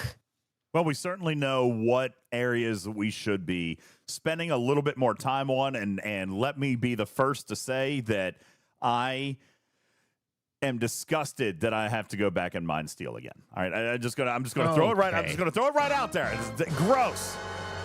However, you're absolutely right. It was funny mining the raw resources back in G6 where they handed you nothing. I mean, those have been multiplied. By 100x. It might potentially be worth it now. Swift says, wait till you have to clear a steel node or wait till you run out of titanium. I'm out of titanium now. You know what I'm saying? So that may be something that's viable today. It might even be more important than mining the resources. I'm not sure. So and hey, ooh, maybe we are mining the materials. I mean, and maybe we see something in the future that would allow raiding Sigma to be a thing without having to go hours and hours and hours to get rid of traditional resources. I mean, I think that is something that's needed. The possibilities are endless here as we head into the beginning of G7. So, Jules, that leads us now to amazing, incredible, disastrously large new faction reputation bans. Tell us a little bit about that. Well, yes, I do want to wrap up the rest of it too, and just say that one of the reasons to hit Op 71, if you do not feel like your G6 account is developed enough, is to actually expedite your G6 progression by getting these new upgraded things, right? We're getting more from our 7 and 30-day chest. We're getting more Latinum on a daily basis through various sources. Including your multi-phasics and your packs if you are a spender. But you're also going to get potentially even more Sigma. So if you are worried about Tritanium and you still need to build up your G6 Epic to actually be viable in G7, well, and if Sigma Tritanium is a big hurdle for you, this is an access point for more just getting to Op 71. So I think there is reasons, and we've said this in the past, and even you have camped at Ops 50 for way too long, hoping to kind of build up your ships, and not realizing that the minute that you turn the very next ops, you're actually going to progress your previous grade faster. Now, I don't think that was as true going from G4 to G5, but it is definitely going to be true here. You're not losing any sources. You're only gaining sources, and those sources are going to become faster and better for you. Okay, moving into the factions. Faction expansion. Of course, we are going to we're going to have new levels of faction. All three of them are going to have the same new reputation levels. So your previous lock was 500 billion. Your next level, just to build the Op 71 miner and to unlock faction store options, 9 trillion is a big hurdle. But again, we are in day 2, technically day 3 of this new expansion. Of course, it's not going to be easy. Of course, it's going to be difficult. They needed to build out something that can actually live the 2 years of this expansion. So it's not going to be easy to get to 9 trillion, and it's definitely not going to be easy to get all the way up to 450 trillion for getting to the next lock. And that would be the max of that. So Prestige 1 through Prestige 6, here you are. Here's the reputation levels, and here's what unlocks. At 9 trillion, get your Op 71, and at 25 trillion, get your Op 73. I'm going to ignore the rest because no one's going to hit that for at least a couple of weeks, maybe days. Moving on, a new thing. Is there a question? No, go ahead. Okay. It sounded like a challenge, Jules, and so I'm gearing up for it. I was gonna say, Lost In says I'm already at 1 trillion, and we are only 2 days in. So we'll see. I am too, and I'll talk about my strategy. Oh Lord. Yep. But I bulked. A lot of that was bulk. So 300. Oh, okay, I'll talk about it now. 300 billion came from the DTI immediately. So I was 800 billion hour 3. And then I did a lot of missions, and I'll show this in a second, but missions have a lot of reputation in them.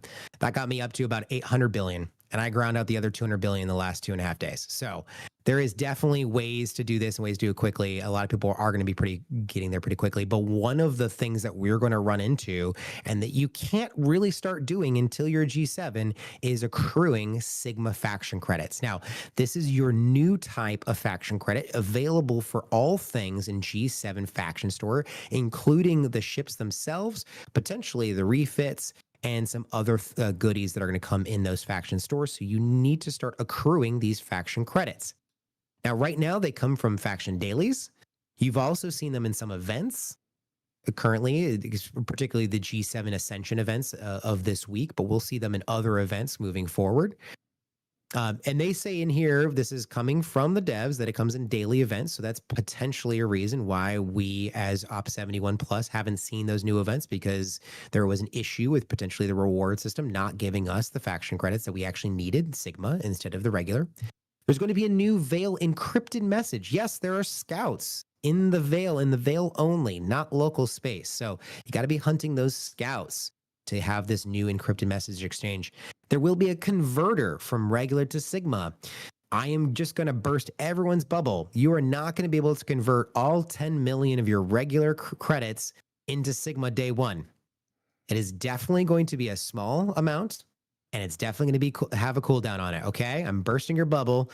Don't get your excitement up. Don't get your expectations up. They are controlling how much Sigma faction credits you are going to be able to accrue on a daily basis through cooldowns and other things. Just know that was going to happen when they're going to reset the economy. Exactly the same way they did when they introduced Sigma resources. So just be aware of that. And then I've added in here mission rewards, because the mission rewards have actually been paying out quite a bit of these Sigma faction credits. I'm up to about 20,000 of each Sigma faction credit just from mission rewards themselves, because these dailies aren't paying a ton. So let's go on to faction dailies. What do they look like? The small daily, this is defeat 10 at your level or higher, or mining the 7-star at a lower rate. So in this case, 1.25 for the faction. These are completable outside the Veil, meaning you can do this in local space. You don't have to fight for a node, and you don't have to try to go into the Veil to kill these hostiles. And by the way, that small daily, that level 71 Klingon, the warrior one for all 3 factions, that doesn't say local space. That doesn't specify where you have to do it. Those level 71s exist in G6 space. So even if you can't regularly kill these hostiles, it's still been me worth you going up to G7 and being able to complete at least the small daily by hitting the level 71s that still exist in G6 space. So a little bit of strategy for you guys if you are feeling hesitant about going up because of that hostile hurdle. Now, what are these paying out? Well, here is a screenshot of the rewards from the big Klingon mining daily. It pays out about 45 across all 4. That's about 150 Sigma faction credits per day. Now, right now, that's not being affected by the syndicate boost, that boosts reputation and credits. What I've been told is that there is a possibility that that may have been coded wrong. They are checking to see if that is, but we're pretty certain that this is the actual amount that you may get. So we maybe get a boost there if it all works out, or 150 Sigma faction credits from completing your dailies on a daily basis. And in total, completing all of these will give you 126 billion towards your primary rep. This may be the biggest reason why you can't triple faction grind, or even potentially dual faction grind, because all of that negating, that is a large amount of rep that you're leaving off of the table by not being able to complete the dailies or by completing all of the faction dailies all at the same time. So, they'll be talking about how they're kind of resetting a little bit back to G3 times when they said, hey, you can only do one faction at a time. And this is probably the biggest reason. Those dailies are paying a ton of rep, and that is going to be a huge portion of your income. Next slide is just a screenshot of one of the mission rewards from a Romulan mission. It is a very high rep and credit source, 14 billion for your primary rep and 2,200 credits. That's a huge amount. Now, there is only a finite amount of missions, and of course, those mission hostiles get harder over time, including having ones that are kind of scaled for like the level 73 level. So they get pretty difficult. Even I am having a lot of trouble right now around the 11 trillion, feels silly saying that, 11 trillion power hostiles. Are giving me a hard time right now. So I've been able to complete a bunch of missions. Like I said, gotten over, about 200 or 200-ish, 300 billion in the missions alone, and a bunch of the Sigma credits. All right, rep grind strategies. Now, I got to do this quickly. I'm running out of battery. I may switch over to mobile when we start talking about the G7 ships, but just to kind of walk through rep grind strategies. Here's a comparison side by side between the Mirror Universe hostiles and G7 hostiles using my faction credit, my faction reputation tool. I'm not going to share a link to this tool right now just because I'm working through a few bugs on it, but I was able to kind of set up these two different tests so that you guys can see a side by side here. Now, I've done 250 Mirror hostiles. This is achievable with around a tier 8, tier 9 Dauntless. And that Dauntless, using some good crewing and using some exos, can give you about 21 billion during that run from just that run of 250 hostiles. So that's a pretty healthy amount. And if you can do that run, particularly if you're already at tier 8, tier 9, you're getting 3 runs per day. And so you can kind of extrapolate that out to be about 60 billion per day. I am hearing from players who have tier 10, tier 11, they're actually getting more, and they're able to use crews that are less based on combat ability, more based on rep gain. I will remind players that Felon and Black Ops Chapel both state that they are rep gain from FKR hostiles, but they in fact work in the Mirror Universe. That was tested several times today. I reconfirmed today, and they both work, and they max out pretty high. Felon at 400%, Black Ops Chapel at 450%. You add in Rachel Garrett, another 200%. You're talking about 1,000% in extra rep gain just from using those officers. Now, they don't have any combat ability, so if you don't have a high enough Dauntless, it's not going to survive. But as the Dauntless gets up there in tier, it's going to survive a long time, and you're going to get a lot of rep. I'm already hearing from players they're getting 100 billion per day using those ships, and even higher, being able to maximize some speed. And we're also talking about getting a lot of Sigma speed ups out of the Mirror Universe. So I still think Mirror Universe, regardless of what you think about the daily income that you're getting from completing your dailies, and what you may actually get from the G7 hostiles, the Mirror Universe is still going to be important for early G7 players. And I've also included in here a quick run of 50 at your level. Again, this is what you're going to need to complete for your big daily. Is actually going to net you around 10 billion. So especially if you're going to be able to use some more some crews. Now, I will say the Transigen does offer a massive exo comp for FKR rep. If you can pull that, run your Dauntless, let it auto grind in the Mirror Universe, and then go ahead and complete your G7 dailies, you're going to see a large boost in your reputation gained for that day's worth of work, being able to maximize and use that Transigen reputation exo comp. That is some early rep grind strategies for you. I'm tracking right now that I think it's going to take me less than about 50 days to get to 9 trillion natively without a very large grind. And if I start adding that more grind into that, doing more universe, getting that Dauntless tiered up more, or hitting my G7 hostiles harder, I'm going to find a faster time in there. Okay, DJs, at this time, I need to quickly switch devices. I'm about to run out of power. And then we have about 10 more slides just talking about G7 ships. And that is a perfect opportunity for us to take a very quick break in our live studio audience. For those of you who are watching this on video YouTube playback, we'll be back in literally the flash of a magical production screen that Griffin's got for you. But for those in our live studio audience at this particular point, take a second, go refresh your drinks, and we'll be back right after this quick break. And we appreciate you being a part of our live studio audience here at Talking Trek, Star Trek Fleet Command's official podcast. We'll be back right after this.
Friday night, gunpowder, stick of dynamite. I'm a little firecracker. Say what you like, mate. I don't mind. I don't mind. 'Cause I like drinking. I like drinking. On the weekend, from a cool pub. I like drinking. Not just on the weekend, from a cool pub. With the good stuff, yeah. I drink too much and I don't sleep enough. I drink too much and I don't sleep enough.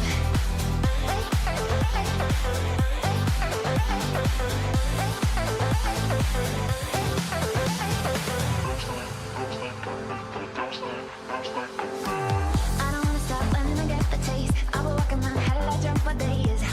Honey, I'ma drink to that, yeah. Chin chin, I know how to make you smile. Fireworks, Apache style. Gonna put us in the pink, yeah. Say what you like, mate. I don't mind. I don't mind. 'Cause I like drinking. I like drinking. On the weekend, from a cool pub. I like drinking. Not just on the weekend, from a cool pub. With the good stuff, yeah. I drink too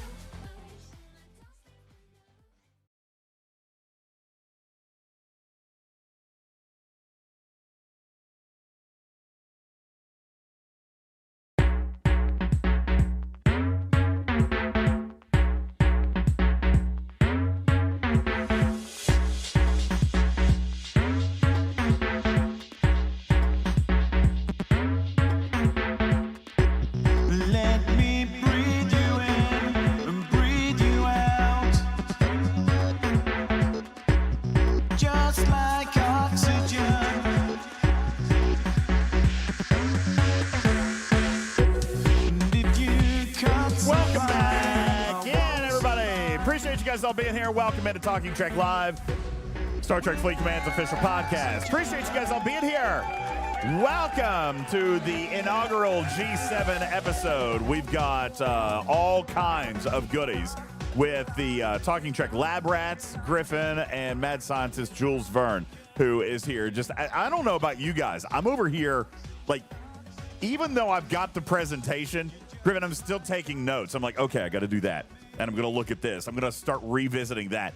Like, first of all, let me just say, for the first time ever, it's a little bit exciting being at the very beginning of new content. I've always been, like, very behind.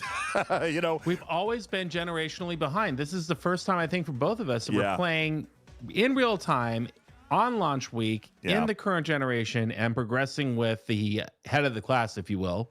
And it really is a fun buzz. Not since G3 have I experienced that, and I am having a great time. I'm enjoying the puzzle solving of it for sure. Jules, you had mentioned a few minutes ago that you're enjoying your trip here so far, and it is a puzzle. This is, you know, we've challenged Scopely to come up with something different, something at least somewhat unique, something that is not the same old cookie cutter stuff. And while there are still cookie cutter elements, right? There are still reputation bans and there's still a lot of stuff we got to grind out, but these hostels are challenging, and ways that we're going to be earning the reputation is going to have to be different than normal. It's going to have to be somewhat unconventional. It's going to require some new ships. It's going to require these new G7 ships, but even then there's only one miner. So where do we invest our time and parts and titanium?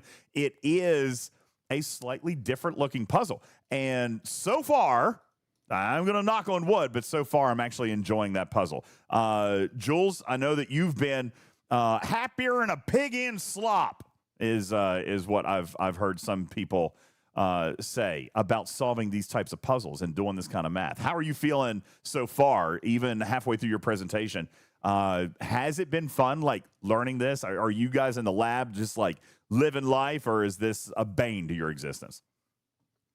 Oh no, the lab chat has just been off the hook, just trying to figure out all the different aspects with it, both economy changes and hostile crewing and abilities and everything that we've been kind of going through. It's just been a buzz with new science being done. And I don't think that it's going to end this week. I think, you know, one of the big issues we always have with new content drops is we typically figure out the meta crew or the meta style or how to approach it within the first 24 or 48 hours. Yeah.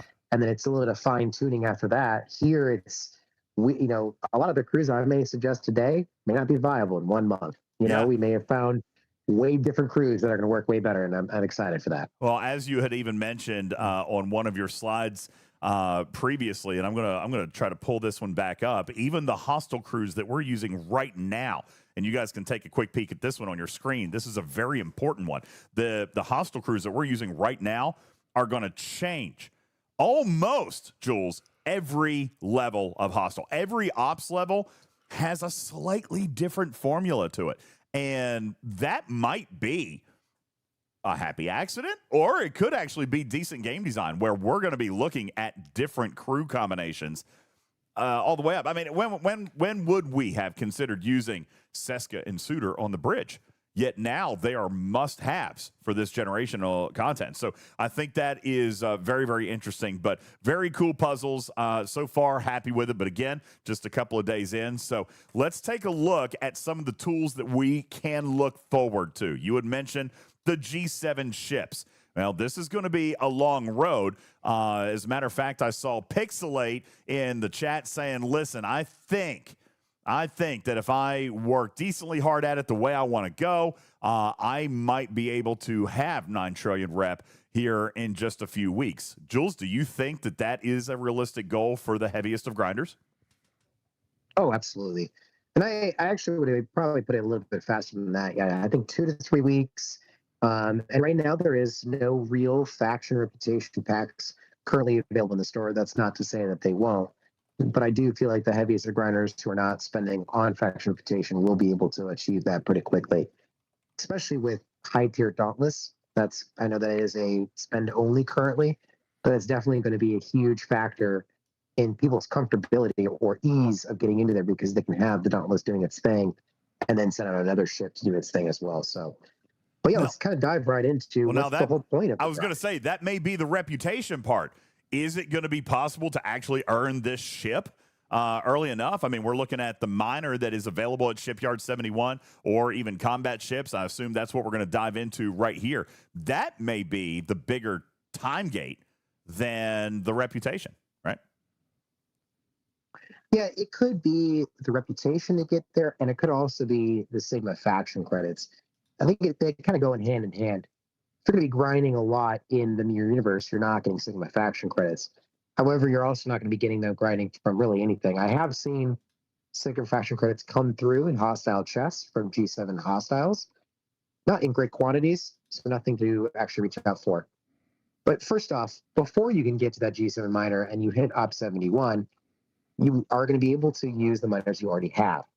Now, a G6 rare miner, even a tier 1, can reach. Here are 2 miners I built today. I just wasted a bunch of Federation regular credits because I know I'm not going to go Federation for G7. Therefore, I will never have the conversion chest. Therefore, those regular credits are just going to sit there collecting dust unless I decide to use them on G6 rare miners. So now I am the proud owner of 3 G6 rare miners, 2 of which will never have any uncommon spent on them at all. These ships can get me to G7 space to allow me to start those G7 mining, including into the Veil as well. They will be able to reach into the Veil. But I do have a higher G6 rare miner in order to actually have a good amount of protected cargo and cargo capacity and even a higher mining laser. Now, those miners, if you go to the next slide, I think is the slide that includes the mining laser, right around tier 9, tier 8, is a great sweet spot for the G6 rares because after that, the kind of laser doesn't really get that much more improved, and the warp rate doesn't improve that much more. It actually takes a very high tier G6 rare miner to reach 73 systems natively. So there isn't really a huge benefit in building one very high and big G6 rare miner. There may be better benefit in building several lower ones to help complete those dailies faster. But the whole point of G7 mining is the Aphelion. Now, the Aphelion is the G7 uncommon miner. There is no rare faction miners in G7.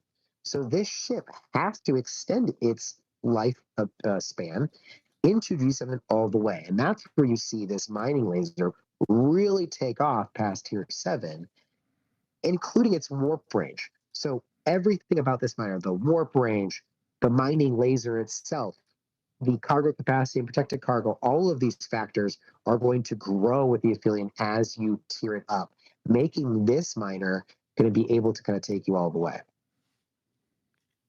So yes, you can use a G6 rare miner early, but I would say probably by, Ops 73 or 74, you're going to really want to have built that miner. Now, this is not in the game yet. No one has reached 9 trillion. No one can see these credit costs. However, somebody has figured it out. They've cracked the code. This has been on several Discords already. So we're revealing it here now, probably for the first time for most of our audience. The cost of Sigma faction credits per ship at each level. G7 miner is going to take a total of 750,000 Sigma faction credits.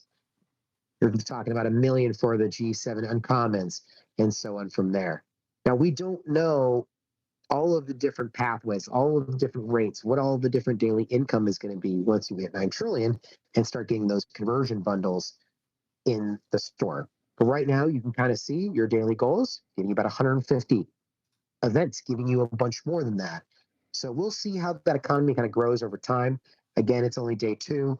I bet that that faction credit economy is going to change and evolve, and we will see when somebody gets to 9 trillion what those conversions actually are, so that we can start mapping out how long it's going to natively take to get one of these ships.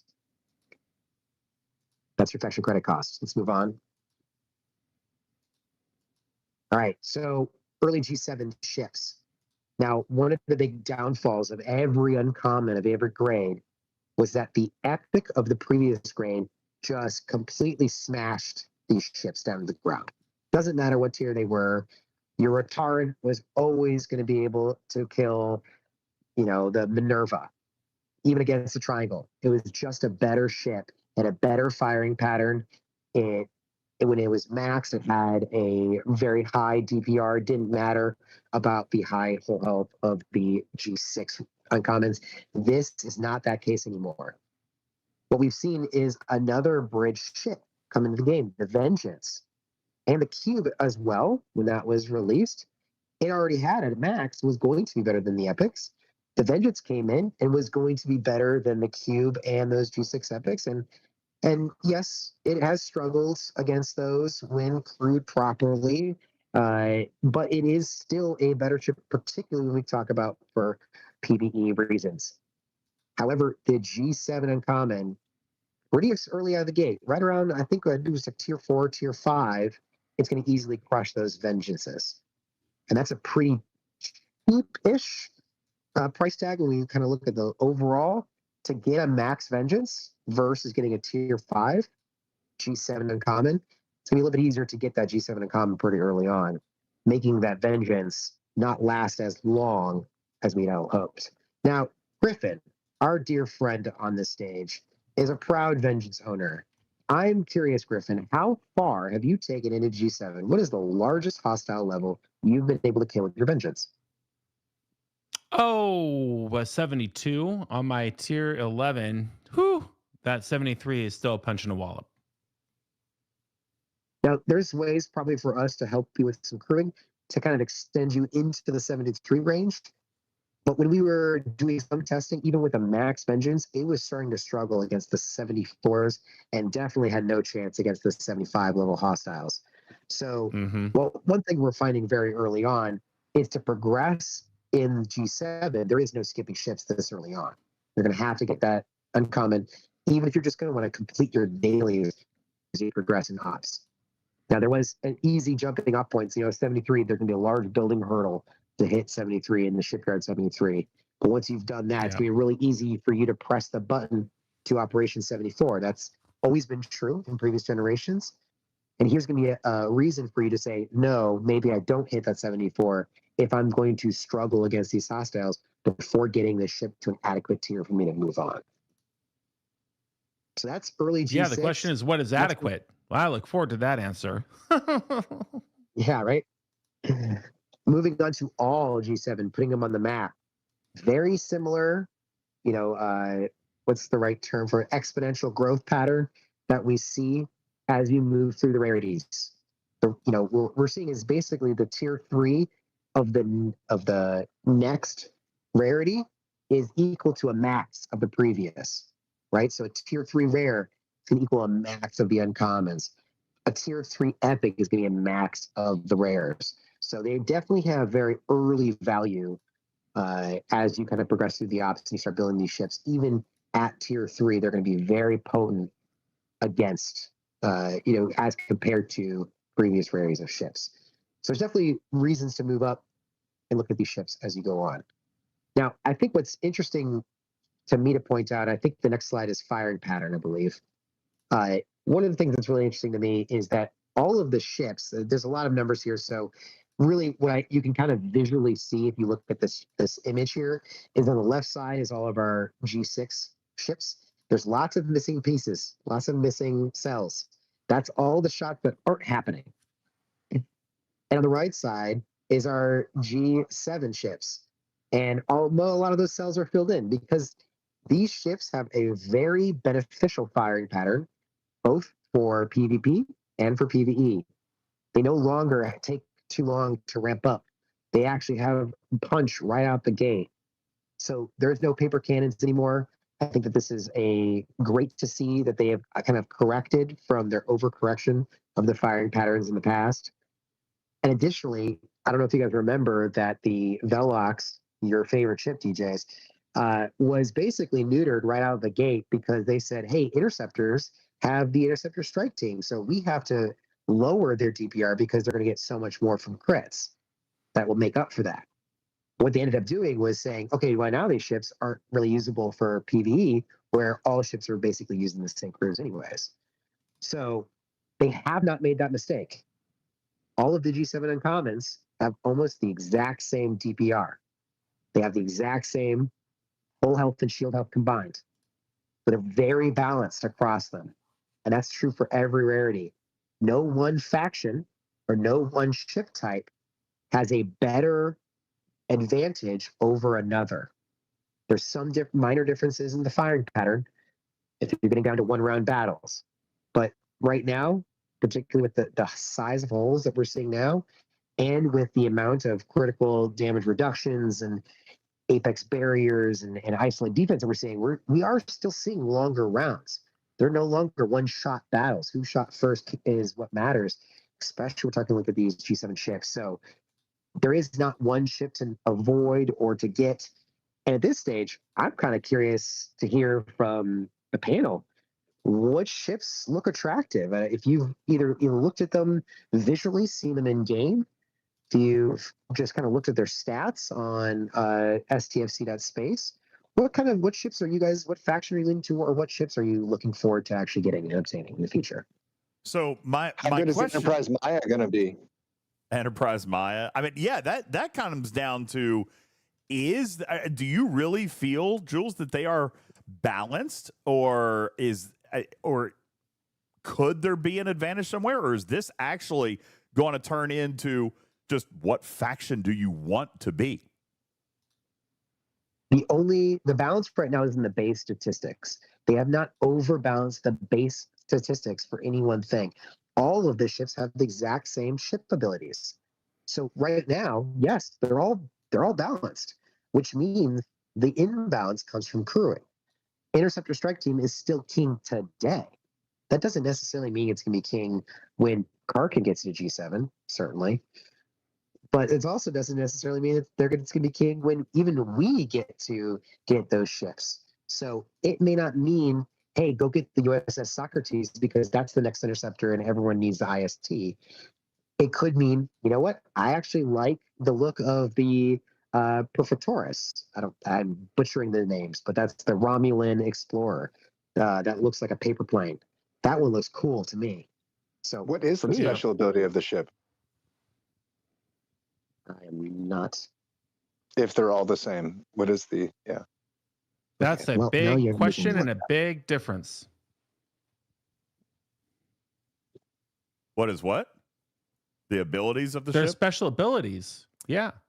Well, let's read them. So the Romulan Prefortis. The ability of that ship is increasing isolytic damage by 150% versus all opponents in the Veil. Does not apply to stations, which is silly because stations don't go into the Veil. It also increases isolytic defense by 500% versus non-Armada hostiles. That is just the uncommon ability. Those are the same across all three factions. So Correct. Yeah, that's the ability of all of the uncommons. All right. Then if you go, so that's the Prefortis, that is the Boreth, and that is the Socrates. Okay.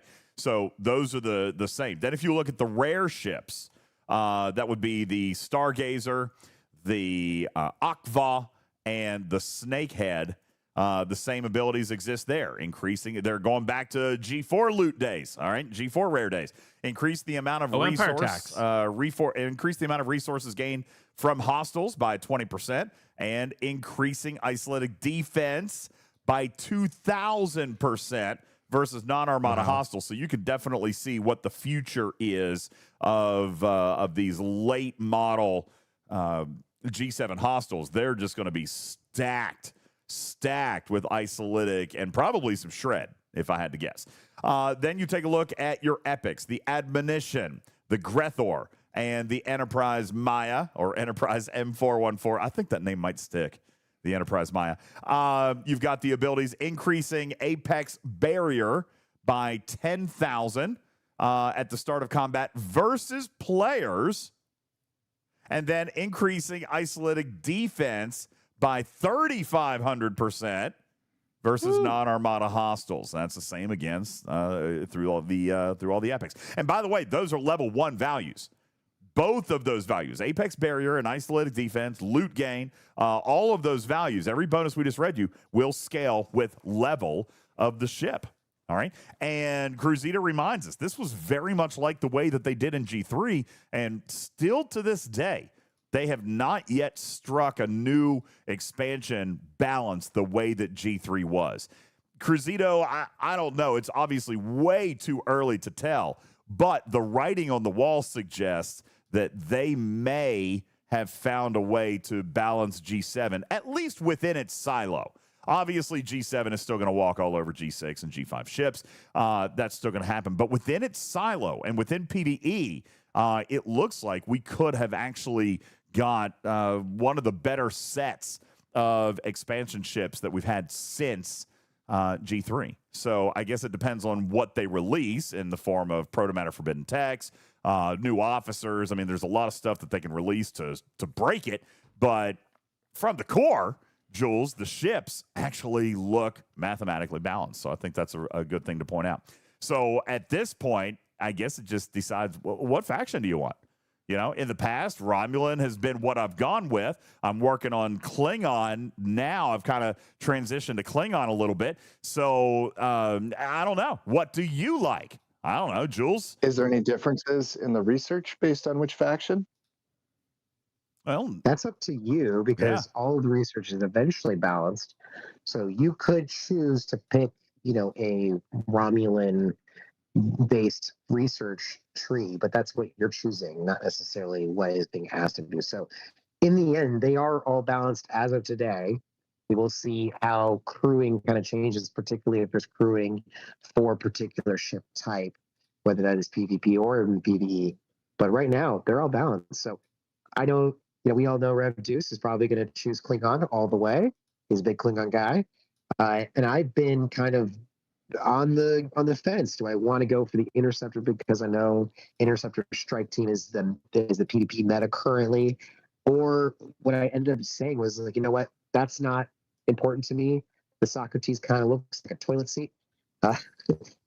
Credit to Archer for making that comparison. It kind of looks like, Griffin's like Vengeance. The Vengeance, yeah.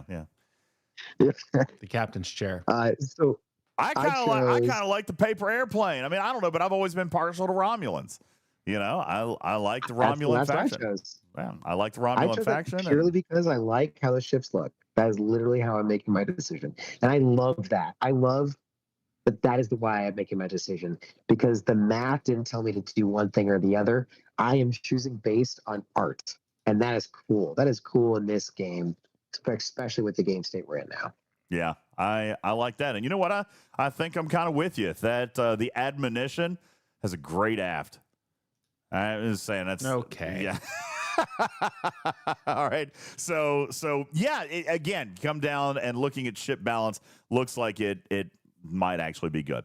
Now, that's the ships. As we get ready to wrap up your entry, I've got one question as we before we move on. Okay, sorry. Let me back up. I've got one question regarding ships. I've seen this a lot in chat.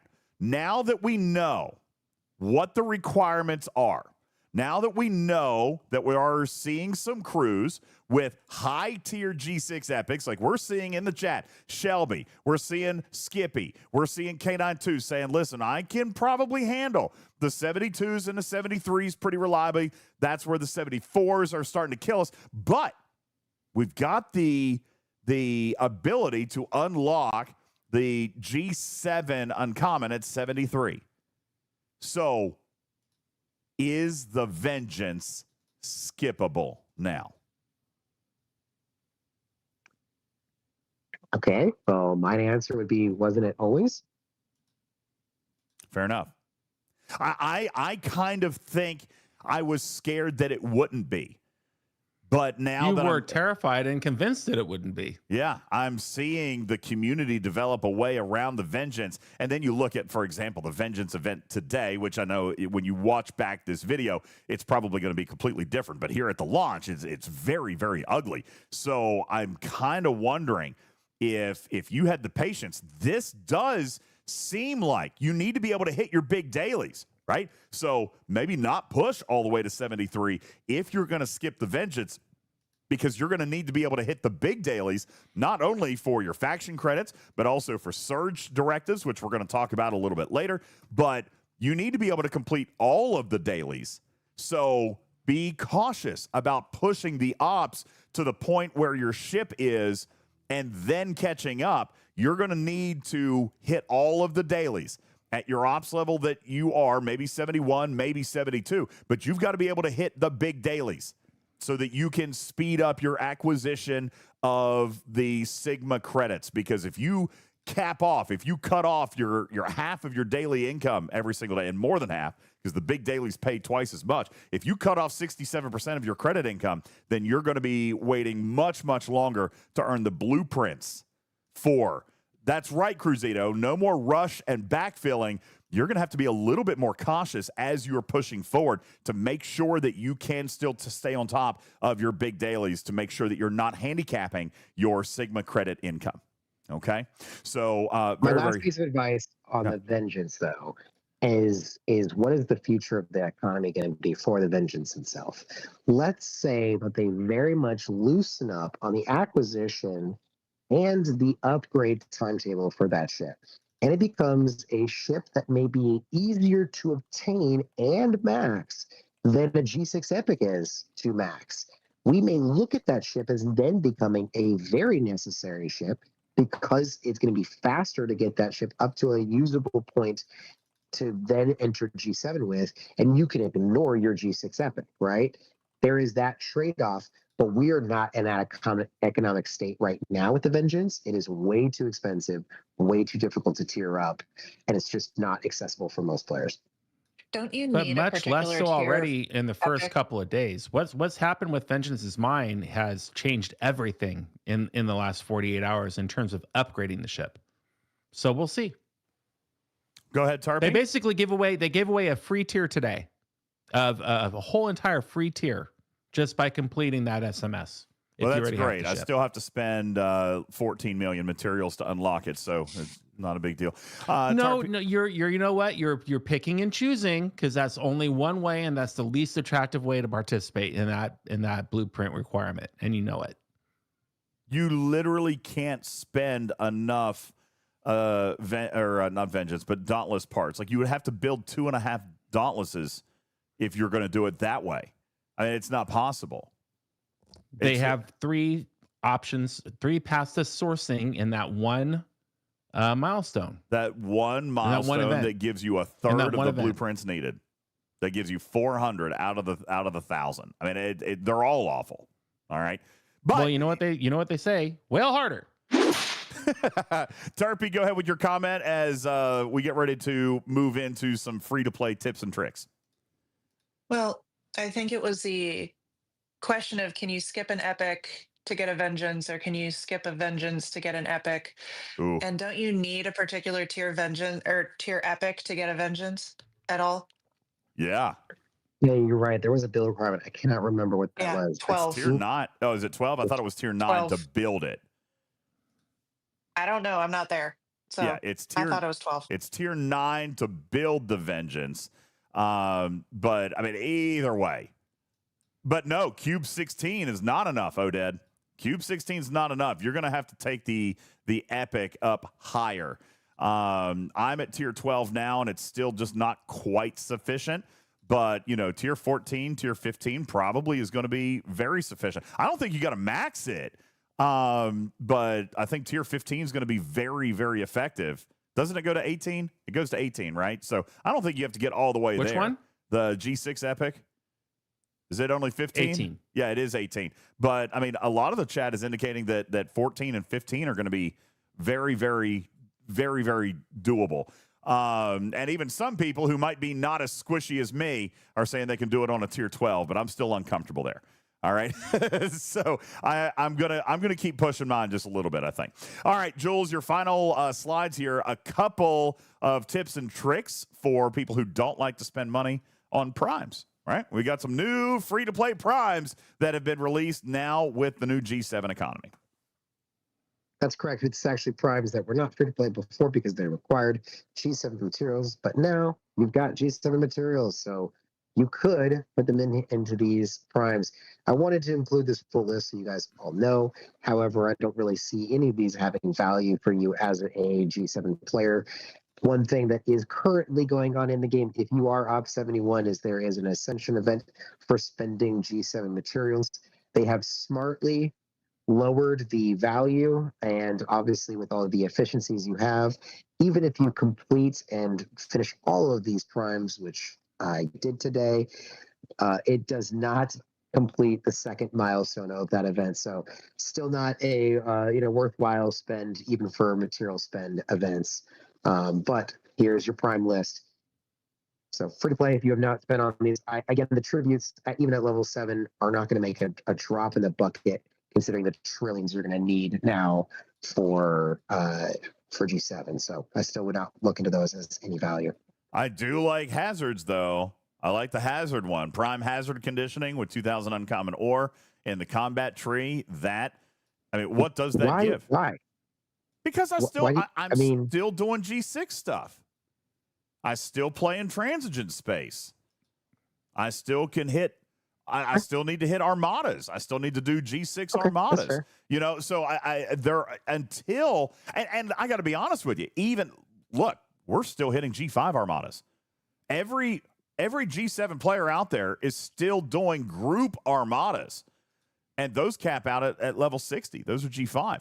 So I think that there is absolutely still a place. Now, obviously, our G7 Armada is going to happen. Sure. Our G6 group Armada is going to happen. Yeah, but G6 space still has hazards. I'm just saying we are still going to need to be in some of those spaces. Riskbreaker says, don't you have a highly tiered junker? Sure, I do. But it's still not good enough to one ship the level 70 G6 epics, right? So I think that there is still some benefit to having the hazard conditioning. I'll also remind you, prime hazard conditioning is base resistance, if I'm not mistaken. So that's going to help your miners in transigent space. That's going to help your auto grinders in any form of space. It's going to help your regular warships if you don't use the cube or don't use your junker, rather. That's going to help your Borg cube in a lot of places. So I still think that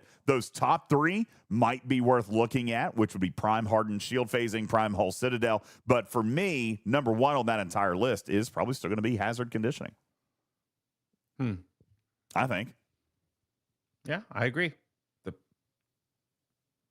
Think about when you get an armada. Like, okay, how many solo? Just question. G6 solo armada directives. There was no cap. There was I mean, no. There's no daily I do drip. them with the GS31. Okay. I do the GS31 with no problem.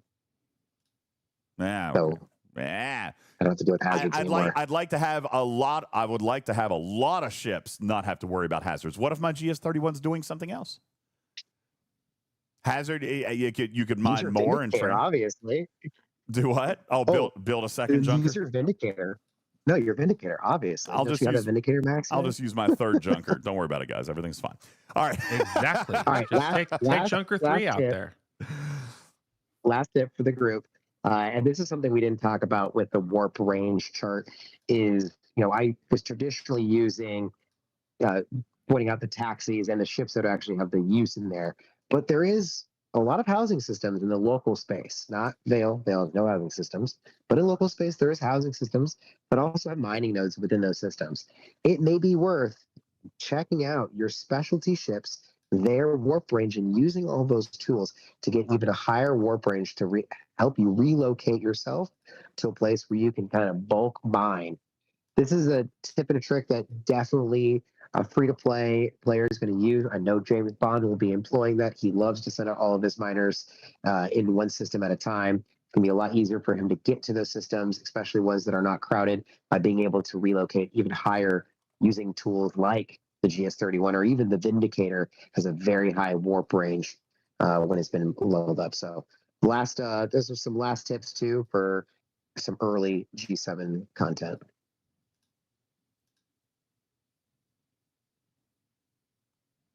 Ta-da! Final thoughts as we bounce in to the end of our presentation here. Griffin, G7 is here. I know we've kind of talked as we've gone through just a little bit. I'd like to come around to the rest of the panel. Tarpy, I know you are not yet a G7, but you're knocking on the door. You're looking at prep time. What are you now, 66, 67? So you're right there. 69. 69. So, yeah, so G6 is gone quick. Right. All right. Most fun ops. How do you feel about what the experience looks like at Ops 71 here so far? I mean, you've heard Jules' commentary, mine, Griffin's. Looking at the chat, everyone's making fun of me still for being squishy. Whatever. Tarpy, are you excited? Are you looking forward to G7, or are you going to camp out at 70 for a while? I mean, I don't really have a choice for a bit yet because I still need like 200 days of speed ups to get to 70. So not spending lat on that. I mean, it looks interesting. I don't have the same trepidation about G7 as I did with G6, which exactly a year ago I went to G6. So, I mean, it doesn't look as bad from this side. The ships look balanced, so I don't have the I don't want to do it level of how do I skip things as much. It's kind of nice to be able to say, hey, I need to pick one faction and just kind of go with it, because I think it, in a way, takes the grind time down, because look at how much time a lot of us have spent juggling faction rep or juggling things in various different grades. I think it'll be interesting. And you know what? That is already a step above G6, the fact that we call it interesting. Guys, we'll wrap up this introduction to G7. Thank you very much to Mad Scientist Jules Verne and all of the Talking Trek Laboratory and all of the chat and the questions in chat. Thank you guys very much. For more, click on the bell, subscribe to the channel, click the like, share with your team. We will be bringing you exclusive content from inside G7 as often as possible. More to come. As a matter of fact, a video on Surge will be right around the corner. We'll be demonstrating that and showing you how that works and playing that. So be sure to come back and visit us here on our YouTube channel. My name is UltimatDJz. I'm Griffin. And this is Teaching Trek. Thank you so much. We'll catch you on the next one. And that's a wrap, everybody. Yeah! Sanguine Otter says unsubscribe. You meaning? All right. Now we're still in podcast. We're still in podcast, and I want to come back in and answer a few questions. Okay. I want to answer a couple of questions or spread those to the rest of the panel. For example, Pixelate says, yeah, DJs, look up the build cost to get the Shipyard 73 and giggle. Look at the repair cost for some of these new ships. Listen, I get it. It looks astronomical. They always do. Every generation does. We said the same thing about G6, et cetera, et cetera, et cetera. This is normal. There's going to be new efficiencies. There's going to be economy expansions. The packs will increase. The rewards will scale up. All that stuff is going to scale over time. But I am telling you, they are not letting G7 go as fast as G6. Okay? The simple fact that they are going to make you single rep grind, that's already, in my opinion, that's a plus. The fact that I like it. They don't want you rushing ops. As a matter of fact, Cruzito's got this right. Rushing your ops is going to slow you down. Think about this, guys. Rushing your ops and not being able to do your dailies is going to slow your progress unless you're just going to buy everything, okay? But it's going to slow your native progress. I think that's good design. You know what I'm saying? Like, I think that's great. Surreal says, if I have 20 accounts across a dozen servers and others have multiple accounts, how many real players does the game have? I don't know. I would imagine that you're an exception to the rule, Surreal. I don't think that, I mean, I have 2, and one of them is a level 12 account. You know what I'm saying? So, like, I mean, I don't know that a lot of people are running your camp there. But I do think that they have obviously made the leading edge very expensive, which is what we always expect. But they have built a little bit of intelligence and put a little bit of strategy back in progression instead of just pushing ops. I think that's actually a good thing. I don't know, Jules.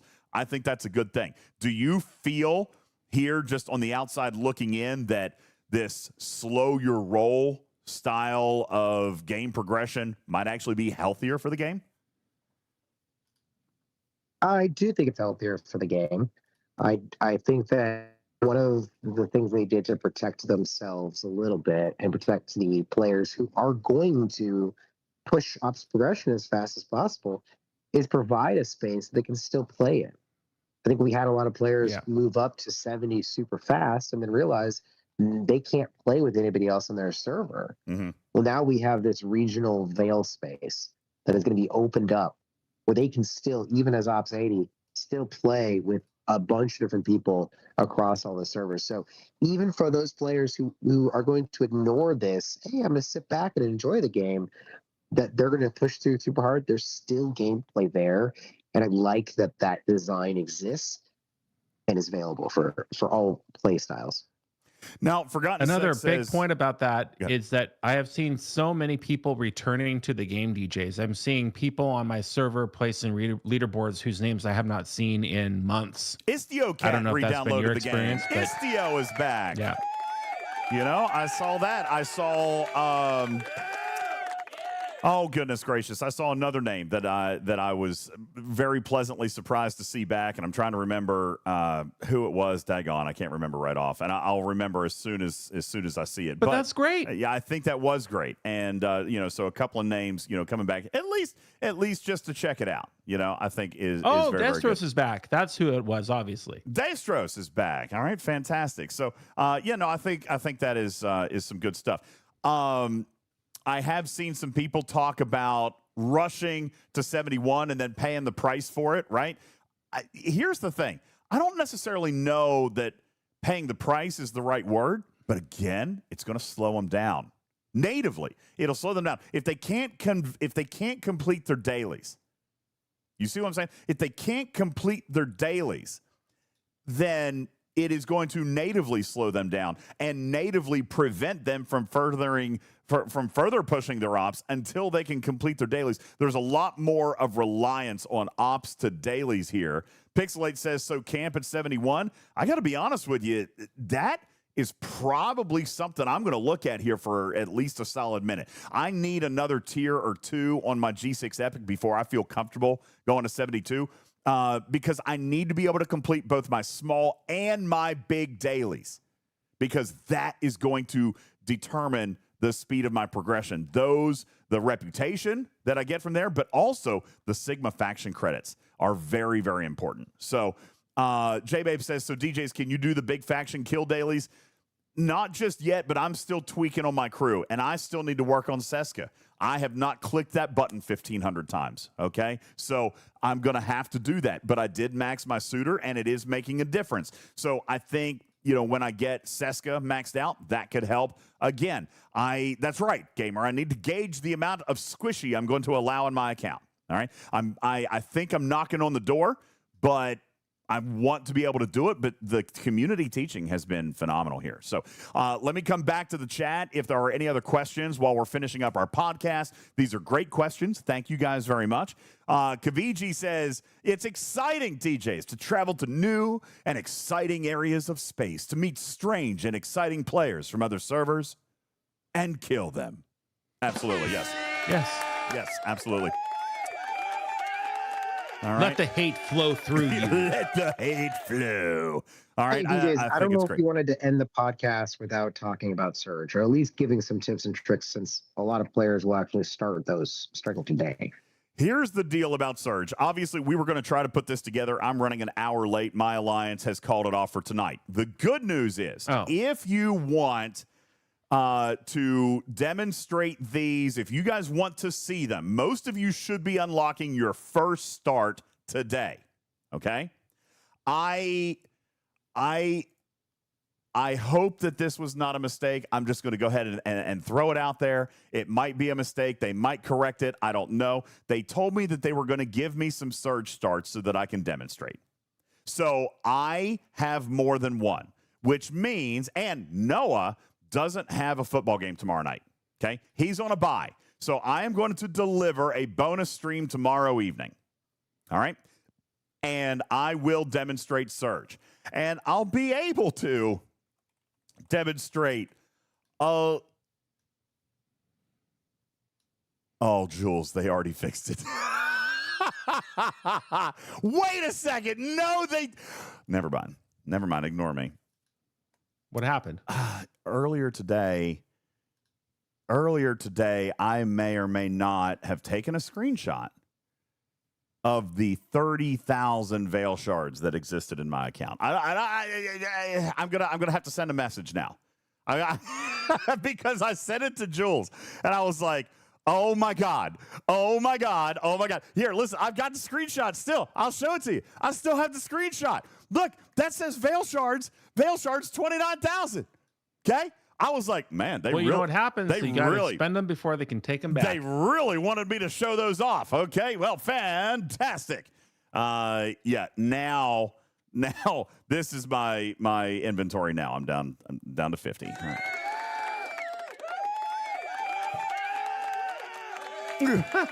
That means you have no. Easy come, easy go. That means I have 0 starts. So I will send Scopely a note tomorrow, and I know that they want us to demonstrate the Surge to you, but we will do that. We will do that tomorrow.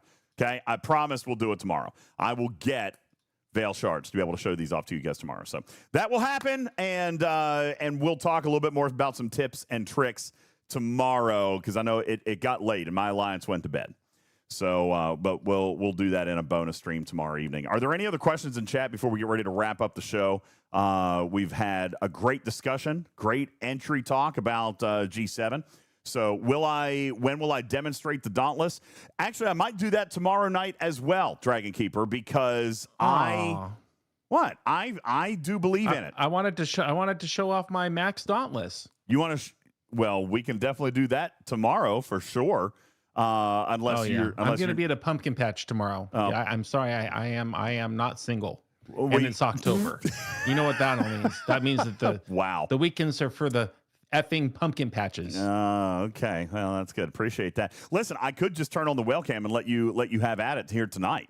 If you want to do that, yeah, I'll turn on the whale cam. Boom. Look, wait, where's the whale cam? Yeah, we could do that. There's no whale cam. Well, hold on a second. Well, we'll just relax. Would you relax? Here's what we'll do. We'll end the podcast. You didn't invite me onto the stage until like 10 seconds before the show started, so I just had to, we were chatting for an hour. Tell you what, community. Okay, here's the whale cam. It's right here. I will It's right end here. the show to. I will end the podcast right here. We'll keep the Twitch and the YouTube going for a few extra minutes, so Griffin can show you guys a little bit about some amazingly high-tiered Dauntless activity, and then we'll do some Surge with you guys tomorrow, okay? At this point, I will end the podcast. Thank you guys so very much. I'm not even going to play the outro music. I'm just going to say I love you. Thank you. Appreciate you being here. My name is DJz. That's Griffin. We're talking Trek, a registered trademark, and recorded in front of a live studio audience for distribution across podcast platforms everywhere.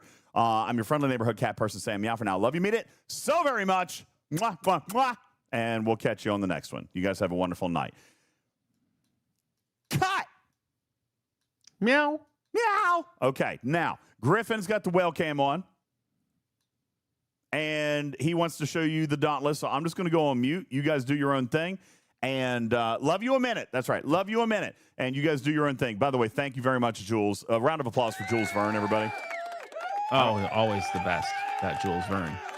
Thank you. Very, very well I done. will Thank you. add, this is probably the last show I'll be on for a significant time because of work. So I appreciate Oh, kind of wrapping this up with a good presentation. No, you did a great job. Wait, work sucks. I hate work. Work is a drag. I know. Work is terrible. All right.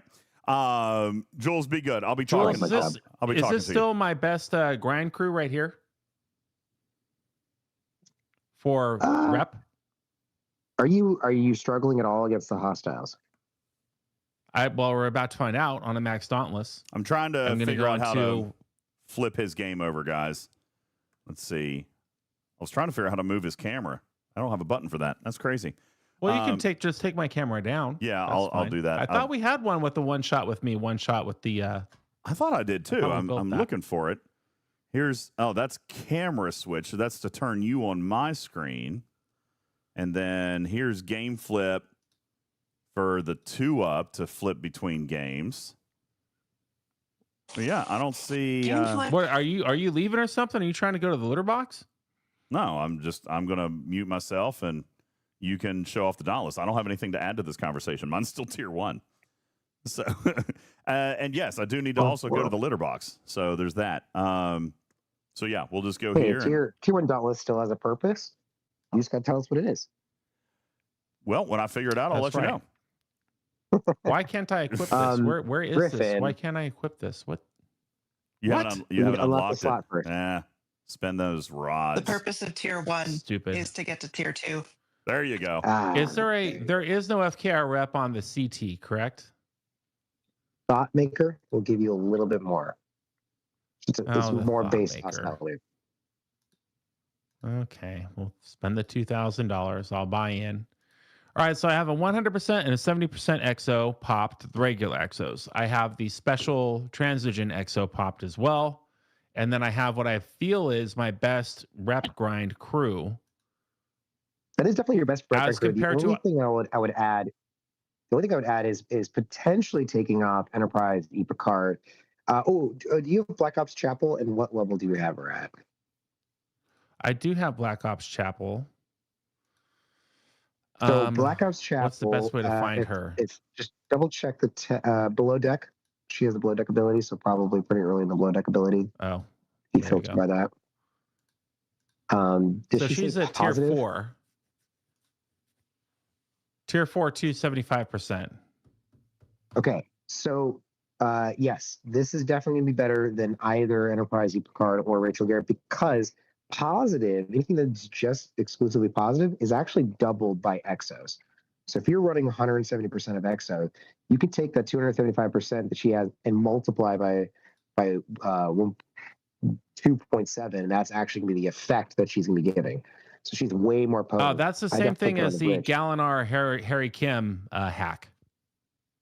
Exactly, but these ones, because they're so potent, are going to be more profitable for you. The last thing is, yes, this is the most loot you can get, but you may actually get more hostiles per run by adding impulse. So the only other thought would be taking maybe I Rachel have Garrett him down off. here. Yes, but you could also add another impulse officer, Strange Old Una, Curon, somewhere else on the bridge. even dropping some of that loot, because you're getting so much from all these different factors, that dropping Rachel Garrett Perish may the still thought. net Perish you the thought. You. may still net you more Ew. hostiles in a run, which means more net reputation. Even gain. with the Dauntless, where it's going to pick the best possible one, we're not playing with some silly old Kirshara shard here. Yeah, but you're cutting seconds off of every travel time that you go in between.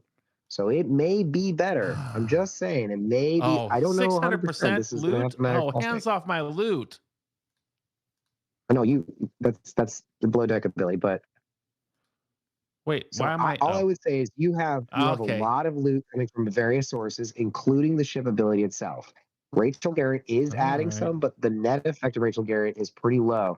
However, the net effect of adding more impulse time, more impulse speed may be beneficial to you. I think your best I use is understand. probably So- Curon. We'll cure on it up. Curon it up instead of Rachel Garrett, and then apply the Alliance exocomp for impulse speed as well. Then send it.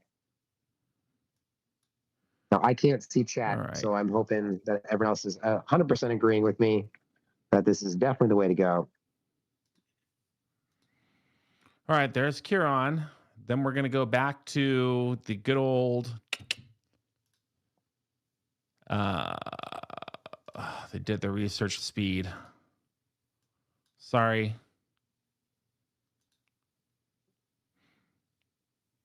And where am I finding that one? This is the Alliance exocomp, so you have to go to the Alliance I'm tab. looking for it. What are you trying to accomplish here? Oh, Down- I down below at cleared the very the bottom. exocomp for no reason. Oh, I'm so tired. That's okay. I'll make up for it later. Go to the Alliance tab of the store. Here? No, I was talking about the exocomp. So if you look in the exocomps, at the very bottom, you have a player tab and you have an Alliance tab. If you click over the Alliance tab, Oh, that. you may have, Now I understand. Yes. you have, 20% hopefully it's in impulse the speed. Galaxy, you would see that. Yep. It's not done. Done. Nice little bonus. So what are you working I'll on? take You it. doing speed? Or are you trying doing to? math? Dragon Keeper, Maximum I'm very reputation. tired. It's 11 o'clock in the morning. I woke up at 5 a.m. Don't give me such a waste, please. Inviting you to an open bar is a waste, okay? So want to talk about stuff? Let's go there. So you're You crewing. drink all our booze before we can have any more. What are you trying to do? You're taking a max Dauntless and trying to kill in the Veil? Or Vengeance? No, I'm taking Mass Dauntless and going to the Mirror Universe, of course. So we're maximizing how much reputation he's getting per trip. Now we put on Felon, we put on Black Ops Chapel. Both of them say FR hostiles only, but I'll reiterate, we've tested. They both work in the Mirror Universe. We have dropped Rachel Garrett as the third bridge officer in favor of Impulse, because at least prior to the Dauntless, I may be wrong here, it's always behooved me to have more impulse speed to get to more hostiles faster, to increase my actual hostile count higher than it is to get a marginal gain in loot, especially with reputation loot. So Hey, that's why DJs, look at dropped Irish Rachel Jack in Garrett. chat calling me a typical whale. I can think of no higher compliment. Compared to IJ, because he is the epitome whale. He is. He's The quintessential OG whale. He's the king whale. He's king of all whales. The king whale. King whale. Yeah. Shelby says I did 131 hostiles today in 24 minutes. That's wild. That's crazy good. That's impressive. It's impressively large. He is the number. apex whale. The apex He's whale. the Sigma whale. Sigma whale. So I'm I'm directly in the going to middle change my in game between name to Sigma DJs. whale. I'm directly in between DJs and Griffin right now. I have a tier 7 Dauntless, and I have been able to maximize it in level 68 space, in fact, with Strange New Worlds Kirk, Hammer on one side, and Una on the other, giving me impulse survivability and also deflecting most of the damage to shields. This allows me to live for the entire 18 minutes that I have and take only about half of the whole. So how much does one I also- pack I get love that. me and the Dauntless upgrade? Because I think I might want to do it. Or 3. Really? That's it? Yeah, you can get to 2 or 3. Oh. Wrong Rift, not Breen. I need to go to Rami. I forgot what I was doing. See, fortunately, we are 0 for 3 or 3 for 3 in Rift Corsairs. So I didn't actually go to Breen. I was just testing you. Jules, Kaviji has a question. He writes, or they write, does loot gain in base positive rep game work the same? No, they do not, because there is actually a formula, which is your base, whatever the base rep from the hostile, multiplied by 1 plus the syndicate bonus you get, multiplied by the loot. So anything that gives loot, anything that gives positive loot, all of that, everything else. That's research, that's buffs, that's ship abilities, that's everything that gives you loot. And then there is even a 4th bucket that multiplies the exo comps multiplied by anything that is just positive. So that's the agony booth. That's a lot of officers that just have positive abilities. So those exo comps multiply what you're actually getting from anything that just says positive. So if it says positive loot, for instance, my Black Ops Chapel is tier 1, giving me 75%. That officer would actually give me more than using 5 of 11, even though 5 of 11 is 100%, if I'm using exocomps as well. So there is that difference where the positive can be multiplied more if you're running exocomps. Well, that's not good news. My poor Dauntless kind of got smoked by that 70. Oh, that's really disappointing. Are you running the ability, or are you just trying to kill it? You did. Oh, right, because with the hold on, I just wanted to test the faction rep. Relax. Okay. 538, 511, 435. Oh, I'm not typing. I'm not typing in the calculator. That's you and your Pee Wee Herman voice distracting me. 511, 435. So happy that you're typing numbers and 10, 17, 43. Oh, see, I just got 102 million. I got 102 million on one hit. That didn't tank your hull. What are you talking about? I came in fresh. I'm down 10%. Anyways, here we go. I'm hitting it for 30 minutes. That's not 10%. All right, here we go. 30 minutes, go. You're fine. Oh, my God. So what I would suggest, particularly because you're using impulse, it's not a per hostile calculation. It's going to be a per hole or a per run calculation. So this is one of those ones where you get to I already have my number per hostile, so now I just need to track how many hostiles I kill, and then I'm golden. So right? Empty. Yeah. And you can check that with your chest. Empty all your chests. Oh, hi, Winnie the Pooh. Oh, God. DJ, these new hostiles are so tough. Yeah, they are. I don't even scratch them. Don't understand it. I've never had a problem before except for these little dirt bags. What should I do? We got to switch up crewing. All right. So far, what we have found is that sounds like something that Winnie the Pooh might have said in the bedroom last night to his date. Anyway, never had a problem before. Exactly. I don't understand what happened. This has never happened to me before. Oh, never happened to you before. Danger, Will Robinson. Danger. Oh, hey, Lost In. Thank you. I guess They put something in my honey pot. It's like you've heard of. Never mind. That's what I she said. can't finish that sentence in a clean way, so I'll stop. Meanwhile, I'm over here single clicking Seska shards. Oh, what a painful thing this is. This is so painful. I need to click it 140 times to go to tier 4. Then however many times to go to tier 5. Oh, Jules, Vern, look at this thing just zip around the system here. Just zippity zip zip zip zippity doo dah zippity doo. Targeting's a bit off, but what are you gonna do? So fast. Yeah, exactly. It's targeting so fast. It's like the board cube. It's just staying in one spot. It's the cube problem. Don't tell anybody. See, this is just more proof positive that speed is such a problem in this game. But if we say that, then we'll just cap it. I mean, why can't we just fix the game? Why can't we fix the game? Can we just fix the game? Speed is not the friend of client-side, server-side relations. That's the problem. Thank you, Lost In. Except this ship is server-side. This is not a client-side ship. Right, but the server, It's the display- client the side display is not is- displaying properly where the server knows it is. Oh, yeah, that's true. This is our first time actually observing proof positive how different the client side is compared to the server side in relation to where things are in the system. Yeah. Yeah, no, you're 100% right. In other words, Scopely. That's the answer to Night Diver. This is a server-side mechanic versus a client-side mechanic. Hey, Griffin, zip it. Will you trying to have an adult conversation, you and your blow-up doll? Can I have your conversation later, Free Diddy? It's actually really funny. Oh, put it in your pot and smoke it, you freaking half-naked bear. Nobody takes you seriously because you're half-naked. Put some pants on and cover up that little. Is that why bear we don't dingling take DJ for the last time. seriously? Wait, what? Exactly the same thing. What? Yes. I wear pants some of the time. I'm not wearing any now. Please.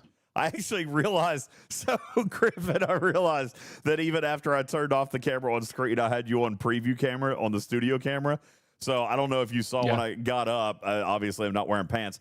And then I went over to the litter box. And then when I came back, I heard wind or something rattling outside. So I just walked past the camera, went outside to check the weather, and all the time studio cam was on, and I'm not wearing pants.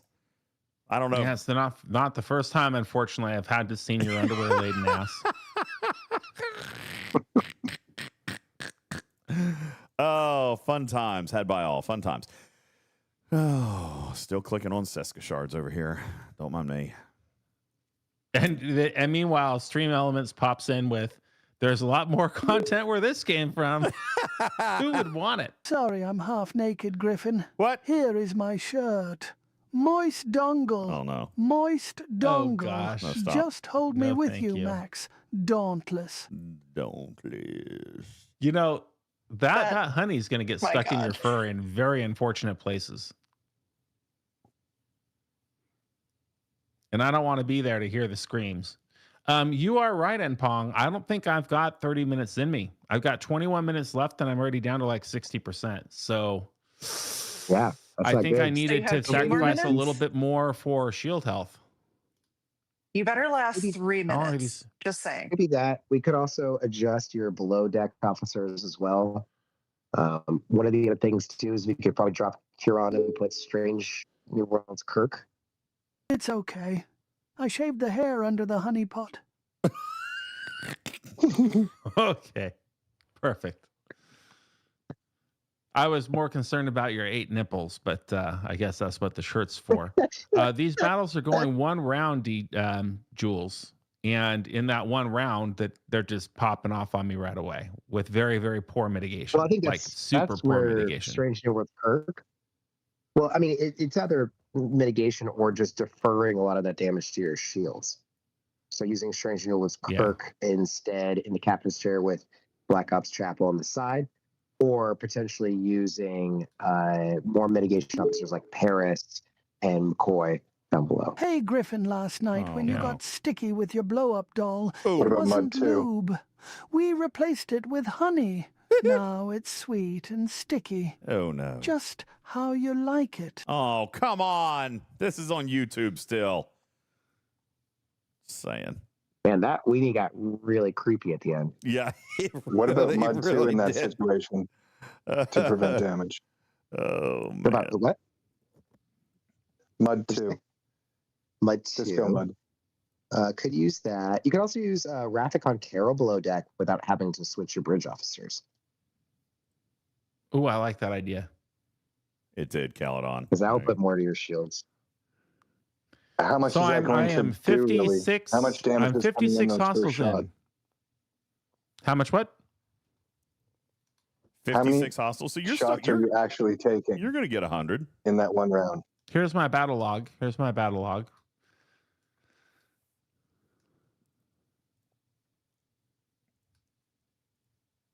So 2 shots. So all of those. So Carol's not going to do anything because the shots Good come point. before. Good point. She needs a ramp up. Yeah. So what about extra mitigation? Chat says your mitigation is terrible. Throw a little It is. I said my mitigation is terrible. Yeah. We were Chad's- going for max rep. We were not thinking about silly things like survival. What about below deck, bro? Your ship is maxed. You've got to have some slots. I think that I need to look at the research first and foremost. That I bet will you help. There's an answer there in the research. I'm sure that will help, but also Tom Paris and McCoy will help. Really? Yeah, I'm tier 1 on this stupid upgraded shield. Hello. Good evening. Griffin, did you also buy research packs, or did you just buy ship parts to max it without improving the research? Lizard. Lizard, lizard, lizard, lizard, lizard, lizard, lizard, lizard, lizard, Fafty, lizard, lizard, lizard, lizard, Fafty, lizard, lizard, lizard, lizard, lizard, lizard, lizard, lizard, lizard,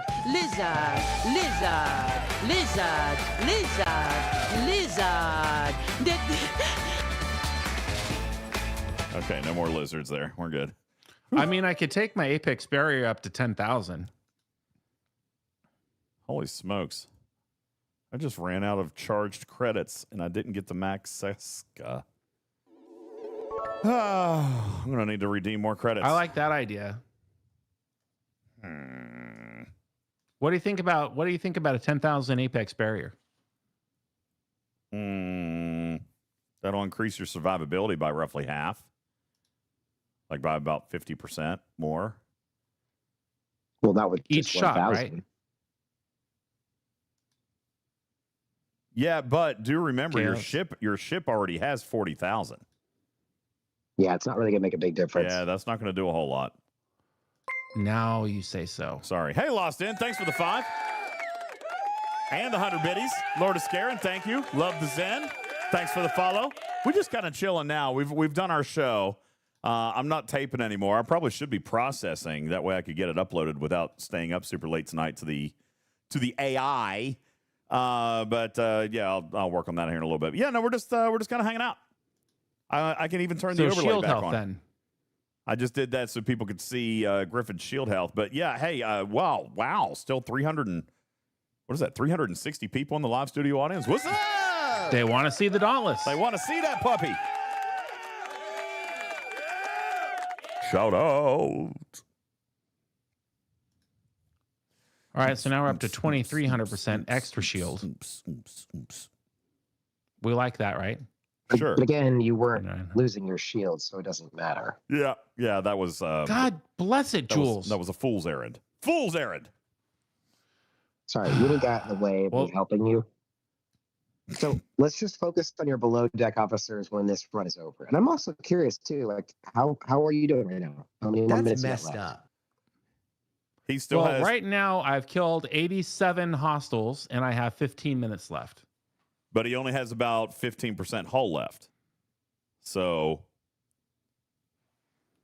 he could have used some extra survivability, some extra hull. But he's still going to get. Well, that's because he hit He's that still thing going to too get early, right? Without his ability up. Yeah, and he's He still lost going to so much get health there. He's still going to get 100 hostiles, though. I mean, that's pretty significant. And right now, I am 10 billion richer. Well, that's about on par. The alliances, the data collectors earlier were reporting 10.6 billion per hull. So you're right on par. That would be I think we were going like 21 billion per hole. So we could definitely make this better for you. I was just trying to see how much time you have left. Yeah, you want to be able to kill at least 200. Yep. It was 21 billion after 3 runs, I thought you said. Nope. All right, That's per run. Well, again, that we're on par for But you're that only if we halfway fix the through. mitigation Yeah. problem. Exactly. Yep, you will be there. You'll be right around 20 to 30 billion. If we can kind of fix your mitigation and allow it to actually survive the full 30 minutes, I think we got this. Yep. Nope. You're 100% right. There it is. Dauntless, Mirror. Well, that says 250 hostiles for 21.7 billion. And he's doing a little bit better than this, which is great.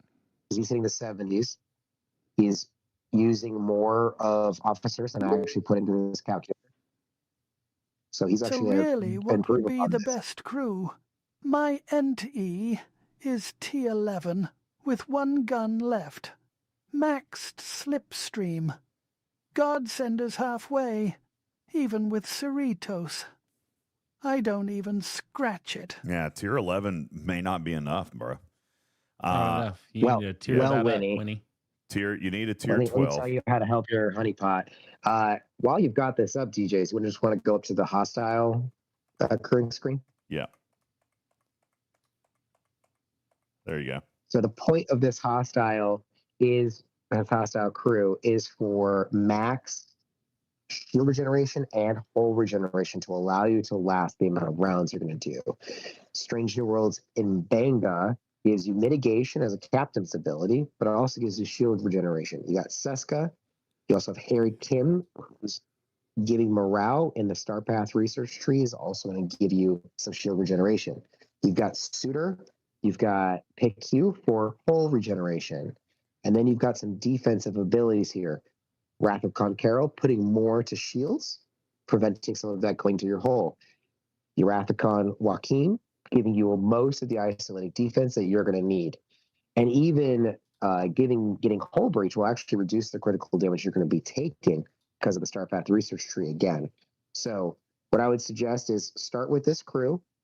Make sure that if you can tier up Seska or Suitor, those have been really big helps for players. Make sure you've got morale, and then I would prioritize Pick You and Joaquin next. Tier 11, you're going to have 5 below deck slots. So of what you see here, probably take out Burning and give that a try. Dragon Keeper, why do you think hull regen is not going to work? I think I disagree with that. Why do you think hull regen doesn't work? It goes one round. No, it doesn't, bro. These are like 30, We're 40, talking 50. about G7. Yeah, talking about G7 hostels, man. Your universe. Yeah, you may be considering the universe versus what we're trying to give Winnie some great feedback. Yeah, no. We're not in your universe. Winnie the Pooh is needing help with the level 71s in Poblock K. Or whatever it was. Poblock. All right, back to Whale Cam. So we're at 100. We just died on 123 hostels. And our results were... Ooh, good. 12.7 billion. Yeah, so I mean that's on pace. Actually, a little bit ahead of pace. So we go down here, and now we're going to kick off who? Quran? No. No, I think you put you want to Tom fix this Paris. BDA? I think you put Tom Paris below deck somewhere. You could probably drop Alonso. I can't remember. I was going to say Dane. Yeah, I think I would drop Dane. Or you could also drop Belana Torres if you add the Chrono Deflector Chaos Tech. Well, oh yeah, because that works for 3 rounds. That would help. I don't know. I probably would. Oh, because you're killing it in your next shot anyways. So it doesn't really matter. You may not even need the extra critical damage. Yeah, so maybe... Although the way you're killing it, if you just drop Dane, that will extend the time between the fights, yes, but that'll also decrease the number of hostiles. Increase the killing. Yeah, but he's not reaching the end of the rope anyway.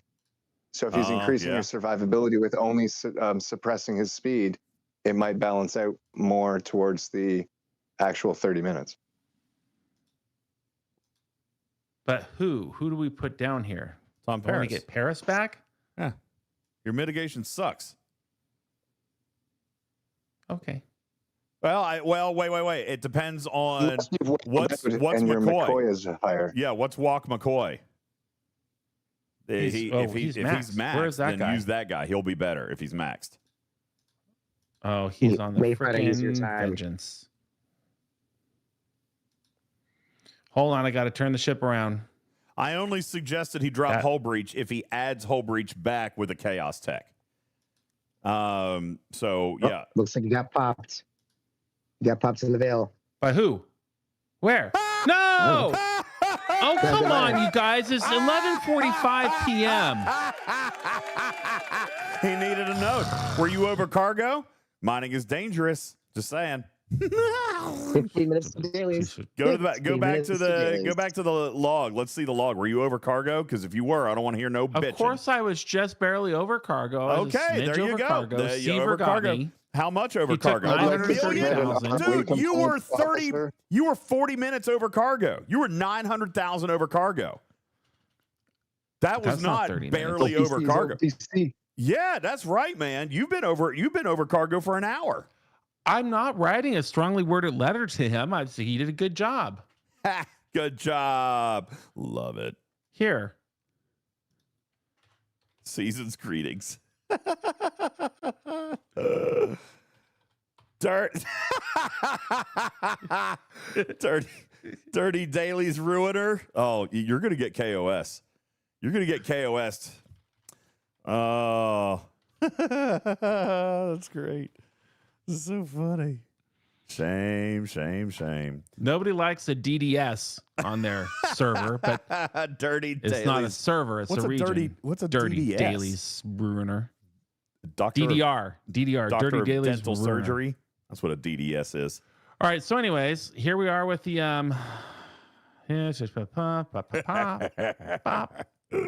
Just go ahead and Makes me dock laugh. him. Dock the toilet. Go to here. Go to there. Go to this. Below deck. Get McCoy. Now, do you want me to put McCoy and Paris on here and get rid of this dude? Why is your Alonso Because he's only not giving me maxed? 30%. Yeah, but he's 40%. You could tier him. Yeah. Wait, why is Alonso not maxed? I don't know, DJs, because I still need command shards to upgrade epic officers, and I don't have all my epic officers upgraded because there's not enough command shards. Why am I going to upgrade Why are you going to upgrade a reputation officer? Gee, I have no idea. Maybe the fact that you need 450 trillion of it now. I'm just throwing that out Or there. drop him and use mitigation so you can survive longer. There. How many badges you got? How many badges? None. Zero. Bull. Zero. I don't believe you. Zero. Show me the badges. Zero. Show me the badges. If you were OMG, watching, you saw I that just it turned edited red myself. after I selected the You two. can only imagine how dirty this comment was going to be. We'll settle for moist dongle. Thank you. All right. In all fairness, Right Broken there. Wolf, I have actually been paying attention now. the last 3 or 4 G4 rare box pulls, I've not gotten a badge. I'm so aggravated because I keep wanting to. I'm telling you, it's because they're bugged. They're bugged. I keep wanting to pull one so I can just say, "Hey, look, it works." But like the last 4 No, or they're 5, bugged. I haven't gotten one. It's so funny. They're bugged. It's ridiculous. All right, so there you go. We're all set. Everything's fine. We're going back down here.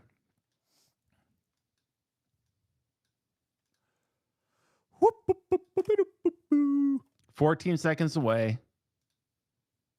Yeah, it's Thursday. Why don't you go do the Eclipse events and get you some badges there? Huh? Are you kidding? Maybe get one. Maybe get one or two. It's Thursday. Just saying. Maybe's better than not. I'd rather die. Well, you'll just have to settle for not having command badges.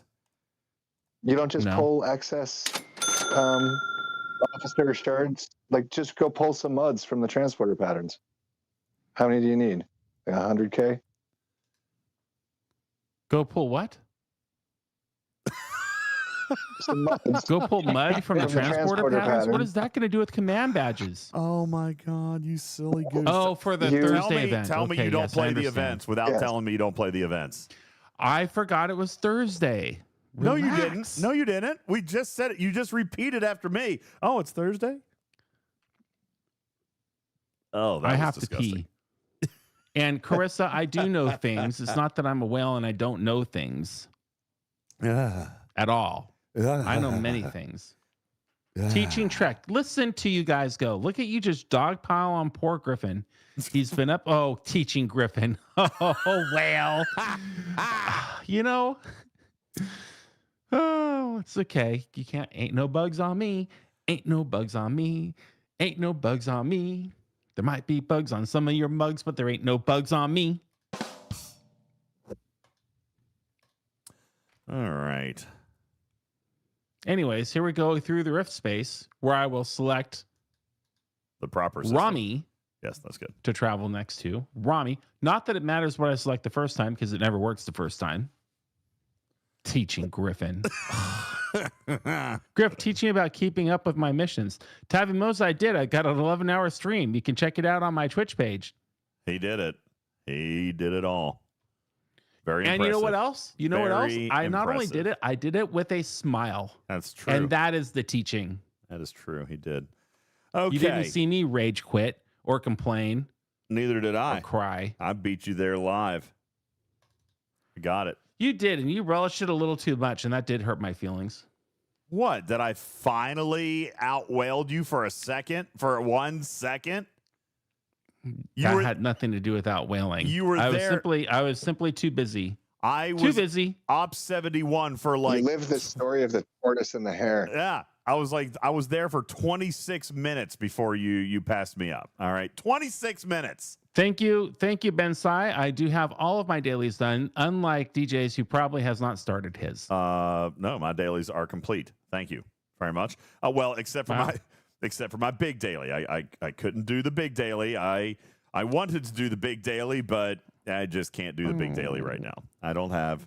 I'm going to have to. I need another tier or two. Actually, you know what? Here's a good opportunity. I'm going to work on it right now. Because Magoo was offering me new crewing advice. So let's go check that out. I'm going to check it out. But I do need to do more work on my ship here. Okay, Magoo says, hold my beer. Let's see. Hi, Magoo. Meanwhile, broken node. Okay, here we are, Romulus. Broken node. Okay, I'm now going to commence primary ignition and... Oh, wait, no, I'm not. I'm going to clear this. Got it. Broken node. I'm going to... I hit collect 7 times. I'm now going to go to my factions. I'm going to screenshot my Federation, which is at 634 billion.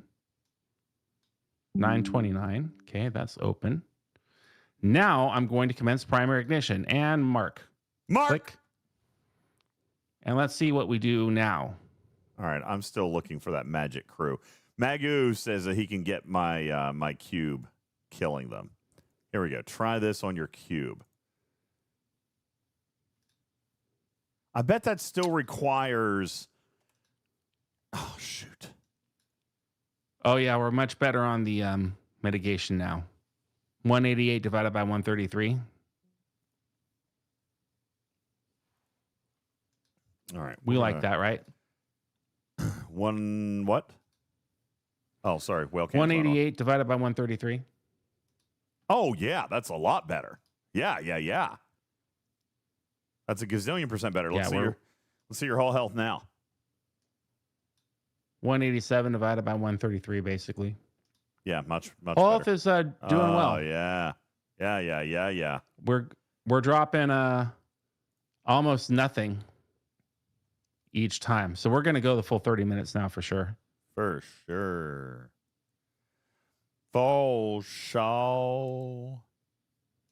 We have enough to go about 250. And we did not get rid of the speed, so we might hit the 250. Oh, wow, this is a long message. The old Centurion says, just FYI, for the free-to-pay or very low spend like BP only, much of the stuff is for right now. And we all know research and favors, and who knows what else will be added by the time we actually get to this point of entering G7. That's exactly right, Centurion. Thus, we will have a completely different experience. Scopely, cool story, but kind of pointless to 95% of all players to make it make sense. Other than one event, which you still need a level 71 to start, all I can say is just focus on your G5 and G6 content and just take your time. And then Shelby says, that's what she said. I agree with all of that, except for take your time. I mean, don't take your time, especially if you're G5. I mean, where are you in G5? Because game content is catching up. They've already told us that future content is going to be aimed at 51 plus starting this month. So, and besides, they were due for a content expansion. They had to release it. The whales were getting restless. They've been restless for a long They time. were quitting. They were pausing their accounts because there's nothing to do. Yeah, so they had to do something. I mean, but this is why I continue to harp. You can't design content for 5 different generations in a game. You guys might be bored right now, but the Ops 71s and 72s are liking it. So, they've got to narrow the band before they can design content that everybody can play. And I think that was their I think that was their intention with Surge. But you got to have a G7 starter, and that's a slightly weird mechanic, but it will become more prevalent as time goes on. Speaking of Ops 72, oh, I'm sorry, I thought you were done. Go ahead. Well, I was just gonna say, according to Spock's Club, like, what was it? In the first opening hours, something like 770s went to 71, and today. Before there were 2,870s. Now there are over 4 or 5,000 70 plus. Wow. So, I mean, a lot of people made the push from 69 to 70, apparently. I don't remember what the exact numbers were. That's much better adoption than G6 in the beginning. Oh, yeah. Yeah. About Ops 72, because you said those pushing to 71 and 72. So on my station here, you see that I have completed all of the requirements to go to 72, which is nice. But DJs, look at this. So now that that's done, I need 37,800. Yeah, it's a couple hundred. G7 refined ore. $200. It's a couple. That's not a couple $100. The store. Couple $1,000. Couple $1,000. If you want to buy that, look at that.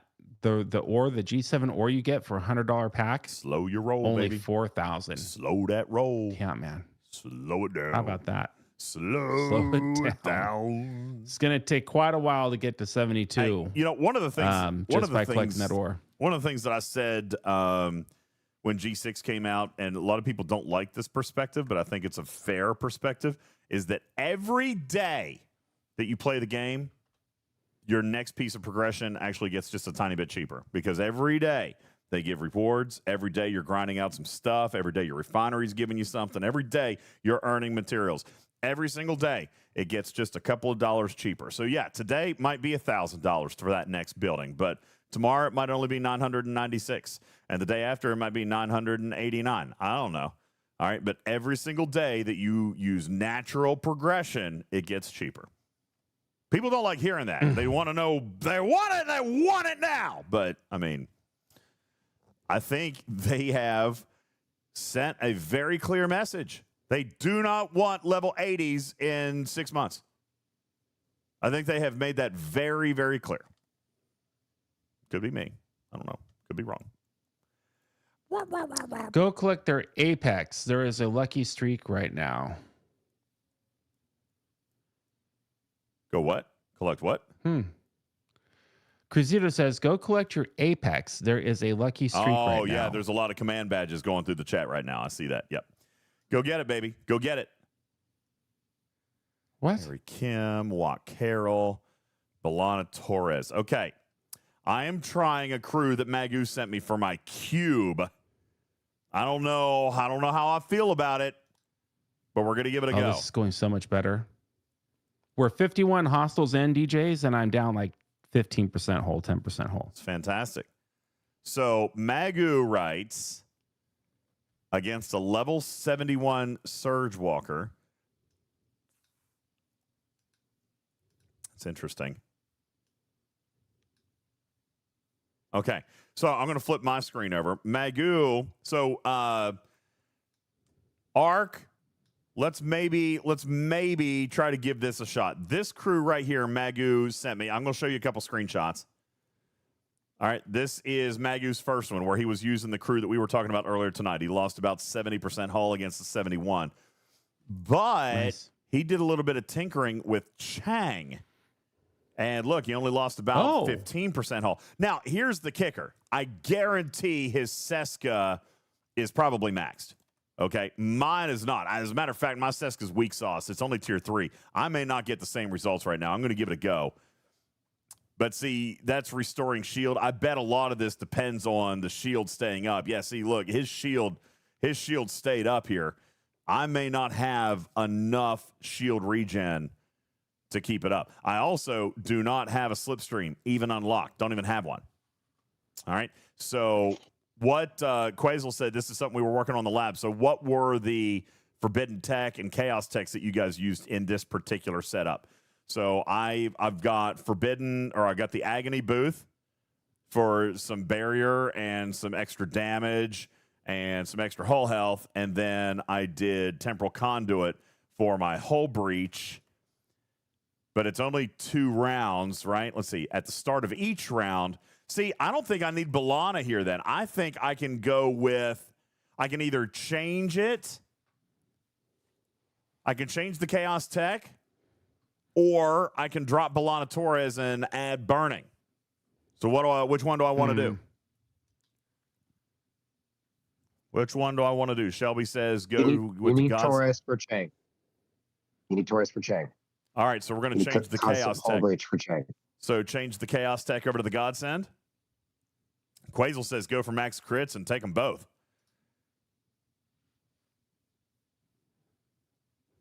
So you want to leave the Temporal Conduit and Balana Taurus?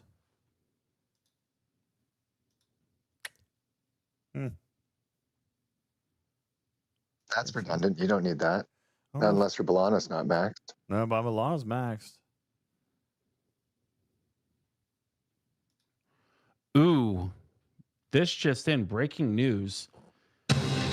The Ultra Battleship pack on the web store is an unlimited pack, and it has more than double the G7 ore as the station pack. Oh, so now it's down to $1,400 for your building. Cool. 800. Bad Gamer says sit your. This just in. This just in. I clicked a broken node and it brought me to my player profile. Yeah, that's Interesting. One That's of nice. the 3 bugs. I recorded that one and put that in dev chat earlier today. It's a weird thing. That's a fun one. Yeah. Why does it do that? I have no idea. It took me. Hey, it took this me is to new ship world. dock. Yeah, it took me to ship dock. All right. All right. So Quasel says leave hull breach, and we'll see. Now I'm confused. You're saying leave hull breach, so that's Balana. So what? You want me to drop the temporal conduit? Okay, so let's get rid of the temporal conduit. So what are we gonna put in its place? The Godsend or the Chrono Deflector? Because that's gonna give me extra critical damage. But that's only Armadas. Let's see. What does anything else give me critical damage against hostiles? Chrono Deflector is Armadas.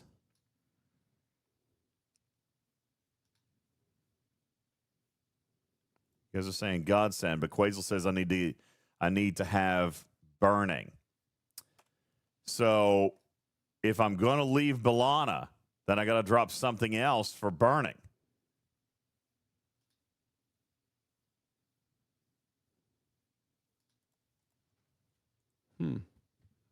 If I deal a critical hit while it has hull breach, delay its weapon. Only a 50% chance of delaying its weapon. So that's a 50-50 shot anyway. But we need the hull breach for Balana. We need Hugh to guarantee the crit. You have to have morale. There is a chaos tech for burning. Okay? I probably don't have it. Which one is it?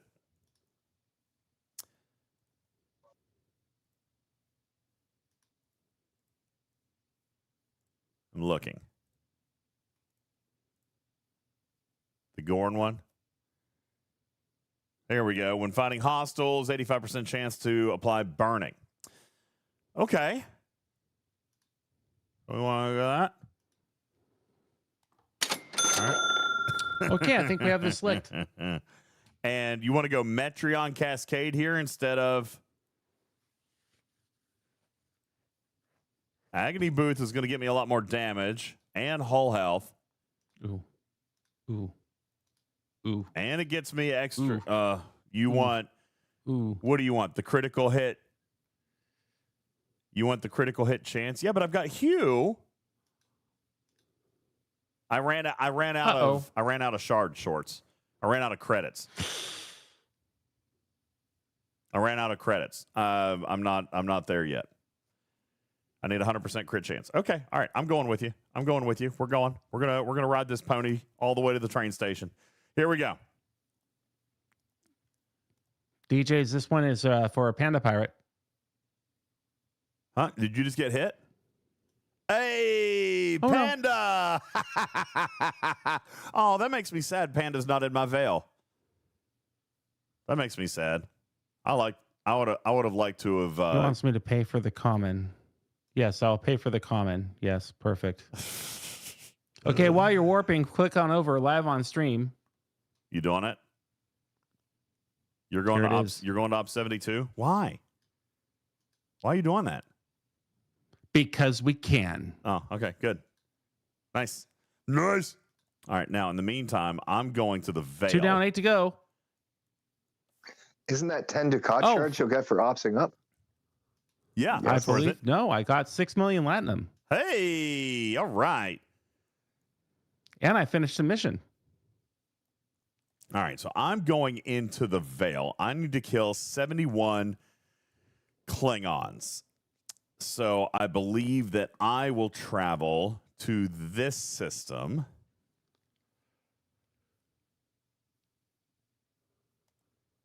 I just don't have a good feeling about this, but I'm going to give it a go. Quasel. You think I'm not squishy enough? My cube is actually 2 billion less than Magoo's in the lab. So let's see what happens. I would like to try to hit with the triangle, and I would prefer to hit Klingons. So here we go. Here's our first one. Am I going to kill it? No. Why is there such a difference? What? Why? Squishy. Why? Look at Squishy. this. Why? Squishy. Why? I don't understand. Did your shields run out? No. That was your karma for not pushing the applause button when I went to Ops 72. So we got to go. All right, so they're saying you've got to go with the triangle. Okay. All right, so let's give it a shot. We've got to go to a place with explorers then, and I need to find one with Klingon explorers. So let's try this system. Let's try this one then. Okay. Quasel. Yeah, raise your hand. Come on in. Oh, I see you. There you are. There you are. Quasel. Welcome to the stage, Quasel. All right, we're going to give this another shot. So let's try now a Klingon explorer. See how that goes. Here we go. No, I still didn't kill it. What the ever living hell? Were there boosts? Was he using boosts? Doesn't look like he was using boosts. I did do better. See, Sec, I wouldn't think that the tier 6, and even Jules said the strip steam, or the cube's not good enough, but the lab was saying, I mean, look at this right here. This is Magoo's. How many rounds? This is Magoo's right here. Same tier. He's got an extra couple billion on me. But he has slipstream, right? You said. Is he using slipstream? Slipstream isn't the issue with those hostiles. They have almost no shields. So, okay, so that's not it. So what's the difference here? I just can't see Discord and your screen because I'm not at home. Okay, but, hang on. I can fix that. Here you go. Share screen.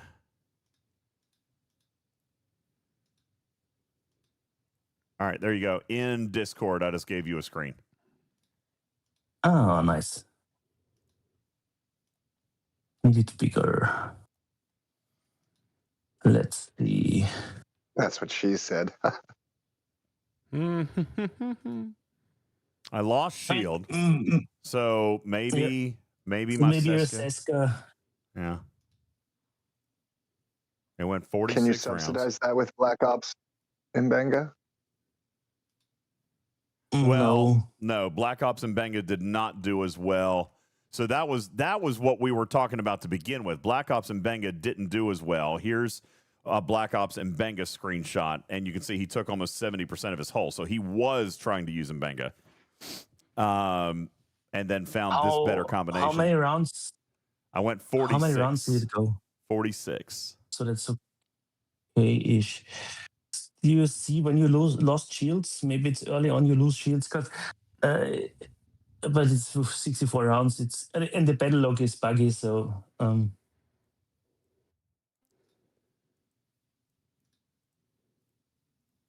just gonna go check right here. Oh yeah, I lost it early. I lost it in round 10. Yeah, let's scroll further because then you gain back due to shield regeneration, so it should go back up. But maybe you lost it too early to sustain long enough to have it up all time. Yeah, that's the bucket. You see that's the 0. That was a crit. Do you have now 3 or 4 rounds where the battle log is buggy? You don't see the right values, and then it comes back again. There is some issue going on with Cheng and the cube. We don't know what it is right now. Yeah, weird. Yeah, there it is. Came back in round 24.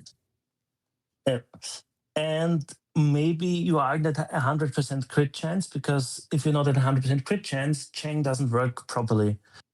And Cheng has 50%, but it does look like I'm daggone near. Here's the first non-crit that I've seen in a while. There's a second one, but I'm all the way in round 27. Well, are they lowering my crit chance? Because it's getting worse as time goes on. Are they lowering crit chance? Well, no, but it's RNG. And if you're going 40, 60 rounds, you see it at one point pushing up. And the thing is, he has 50% per shot. So if you have only 2 or 1 shot critting, then he has 50%. If all 4 crit, then you have almost 100% chance that he procs on the shot. So that's a little bit of a variance. And not having 100% crit, that's why I said most likely Metreon is the most important thing to go, because it has the highest crit chance. Or if you use a Cerritos, then you get to 100% crit chance. And that might do the trick to kill a lot of hostiles, or a few at least. It depends on. And if you run out of shields, it's an option to use Slipstream too, because Slipstream gives you a lot of additional shields, but it has a lesser crit chance. The critical hit chance for the Metreon Cascade is only for the first 3 rounds. Oh, shoot. Did I miss that? Then the Slipstream is better. Yeah. Is it only the first 3 rounds? Yeah. Crit chance increase for the first 3 rounds. We're used to short fights. Sorry. Good point. You're used to the short fights and that stuff. So that then Slipstream is better, or use a Cerritos buff.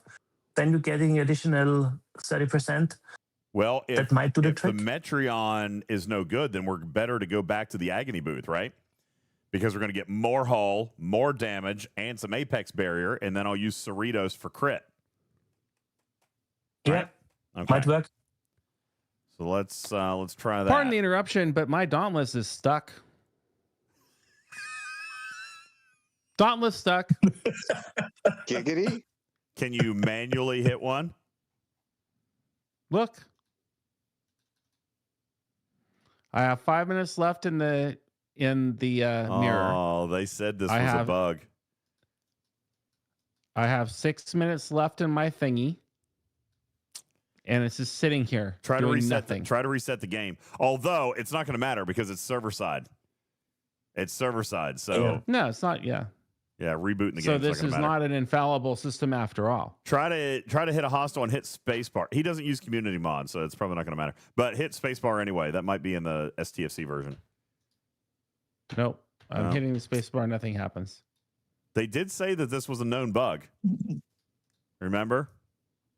Well, no. The known bug was that you couldn't turn off the ability. Oh, no. This was also a known bug. It was in the day 1 announcements. I think it was just a turning of the ability, but I'm not sure. Yeah, no, there was 2. Let me see here. I'll find it. Okay.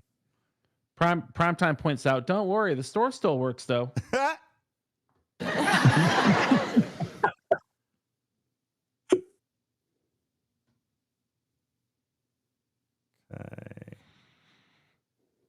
Well, it was in. We made it all the way to 128 hostels, and that was several minutes ago. I'm going to find this. An important thing here.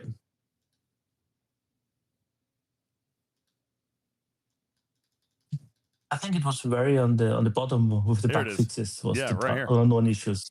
In rare cases, when activating the Dauntless ability, the ship enters an active state but remains idle instead of initiating auto hunt behavior as expected. During this phase, the deactivation button appears and the ability button becomes disabled, resulting in 1 ASA duration being consumed without effect. After the cooldown period, the Dauntless resumes normal functionality.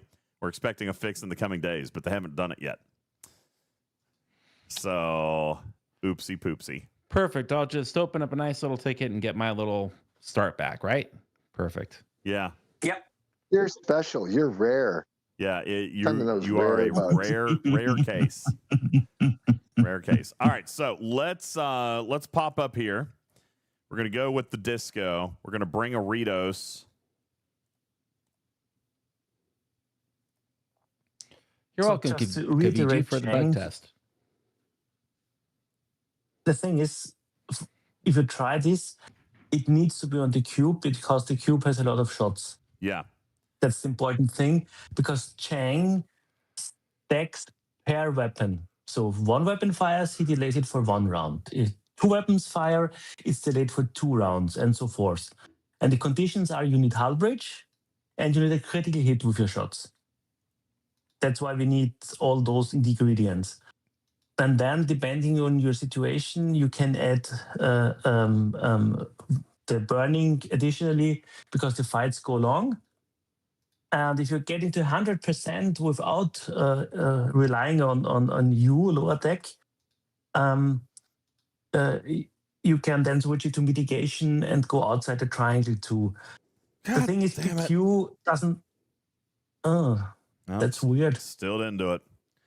No, I mean, my cube is not max Panda, but there was a suggestion from our lab that a crew tweak with some extra crits could possibly do it. It has to be Seska. I mean, that's the only other thing that's not the same. Seska, the shield regeneration is important. Yeah. Absolutely. And see, I'm losing shield. Hey, can we go back to Kirk Spock? Can we go back to Kirk Spock now? Those officers haven't been disabled.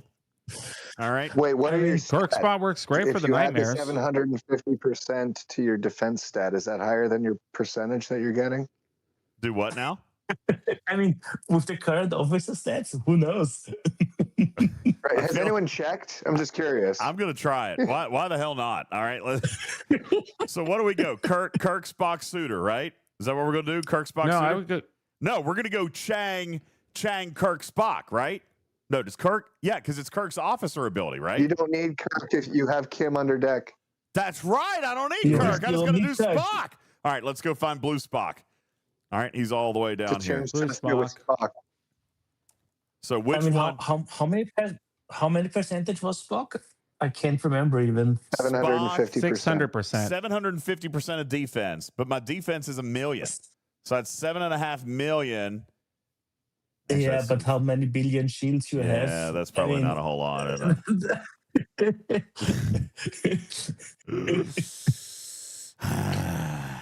Okay. Well, it was worth a shot. So Seska, the whole thing, why this crew works, I don't know if you went over it, is you're getting to the 95% hull repair. So you're getting only 5% damage. And Seska keeps your shields up, and Chang delays weapons, so you get less weapon shots and less hit. So that's Does that not only maximize your effectiveness to 20 rounds? Well, 5%, 20 rounds. I also don't have rounds, Hugh max. That might be also a part of it. I'm only tier 4 with Hugh, so I'm only getting 20% hull damage out of him. to answer the question, no, because you're repairing 95% from the damage, and the damage isn't Every round you're hitting you getting instantly. 5% damage, right? And you can take that, Yeah. what, 19 times? Maybe 18 or 17? No, but you're not Overflow. taking 5% damage of your hull, you're taking 5% damage of the shot. So it depends how much damage a shot does. Yeah. And that's why you have Carol to reduce that. It's striking up in G7 is a lot about maximizing crews and having well done crews. So yeah. Aren't the pick officers in the augment store? And that's just not one that I focused on. I've been doing everything else. I think the pick officers are down here, and I haven't done much with them. No, that must be so pick is in DTI. I'm trying to remember. There's a sheet for it, but in Research. DTI you have Seska. Away team research. And you have pick officers. No, they're not here either. Where are the damn pick officers? I mean, the PQ comes from the NX refinery. Oh yeah, but I mean, isn't there a pick officer efficiency, or is there not? Pick doesn't have an efficiency, so yeah, I'm still working through. No. Yeah, I mean, I'm only a couple hundred shards away, and I'm still pulling them. But I'm just not there yet. How? What value has he? Has T4 20 something?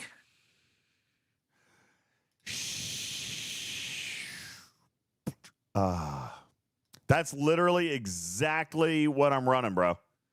Cruzita just sent me the exact same crew. I'm running that exact crew. Look, baby. Look, baby boy.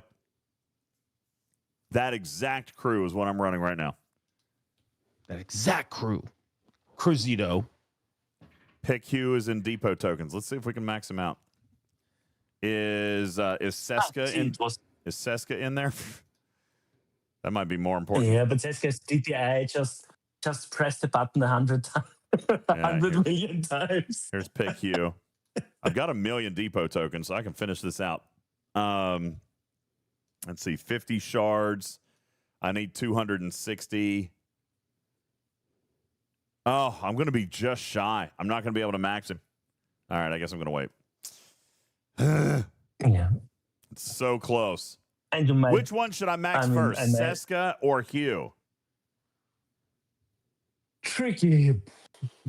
You know what? Let's go to Seska because I don't need as much to get her to the next tier. So let's. But you can. You have Seska and DTI. It feels just such a waste. I mean, I know it's. Well, Hugh's a waste too. Actually, I don't have to see Seska. Where is Seska? Seska's not in here. I don't think you can get Seska in there. I think you can only get Suitor. Seska's not in here. You can get Suitor, yes. And if you have my Suitor's max. Suitor own. Okay, then maybe you can get away with a tier. What's T4 for PQ? How much does he? He's 20%, and I've got him at tier 4 now, but he goes to 35% at max. Yeah, that's the thing, yeah. Because the jump with Suitor is lower, yeah. Yeah, officers. We have always said it. Focus on your officers. I mean, my officers are okay, but obviously they're not done. You know, they're not done. But I mean, they're close. You know, I'm just gonna have to do some more Crenum solos so that I can get some more credits. So I can just keep pulling Seska. I'm gonna have to do some Crenum formatas so I can keep pulling those. Just keep chucking away at Seska. Keep on keeping on. Keep on keeping on. Yep, Crenum formation chess. I'm going to have to do the whole Crenum thing. I'm going to have to go back and focus on the whole Crenum thing. All right. Well, it's 12:30. We've had a great night. Thank you guys all so much. I appreciate it. Any other questions or anything that I can answer for you before we get ready to wrap up? I am planning a bonus stream tomorrow night. We'll try to organize. How do surges work? Huh? How do surges work? That's what we're going to do tomorrow. what we're going to do tomorrow. As a matter of fact, I'm going to have Captain Bull and JB organize a time that we can all like get the entire alliance, maybe like 7:30, 8 o'clock. We're gonna do surges. It's too late tonight because my alliance went to bed, Stradalorian. So tomorrow we're gonna do with my alliance. I'm gonna coordinate because I've got some surge starts. We'll be able to go in and kind of show those off a little bit. So that's the plan. I love that plan. Lost In is in my Veil chat. What you doing, baby boy? What you doing, baby?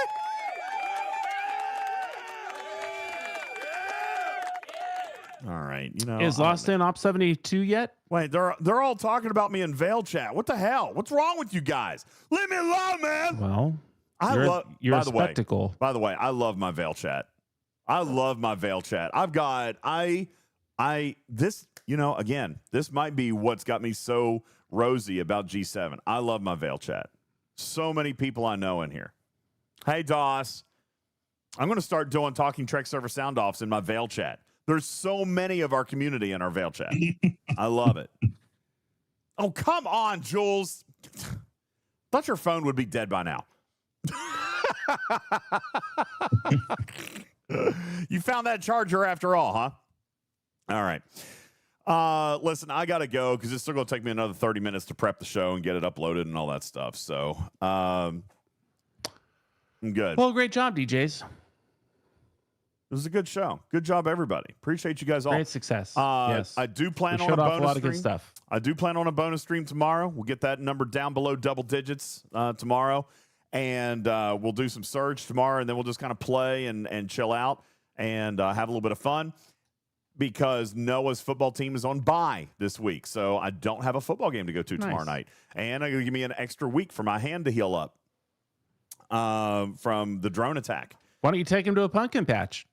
Take him to a little fall festival. Nope, don't plan on that. I actually Your forehead's healing nicely. Thank you. Appreciate that. I think he may go to a pumpkin patch or something with his girlfriend. I know that he said he was going to have some plans this weekend, but that doesn't involve me. So I might just I think I'll come out and do a bonus stream with you guys tomorrow. And maybe, depending on the state of affairs, because I'm having a good time right now, I might do a bonus stream on Saturday too. I don't know. Crazy. Maybe.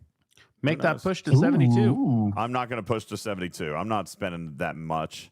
If I spend right now, I got to tell you, I am not wanting to push beyond the capability of my daily. So I feel like I've got to work on my Crencha. But I just keep getting more and more interested in the Dauntless. I hate that it's so expensive. I'm telling you, other than the part where it completely stopped working, I was very happy with it. Yeah, that's right, Cruzito. I don't have the ships for 72.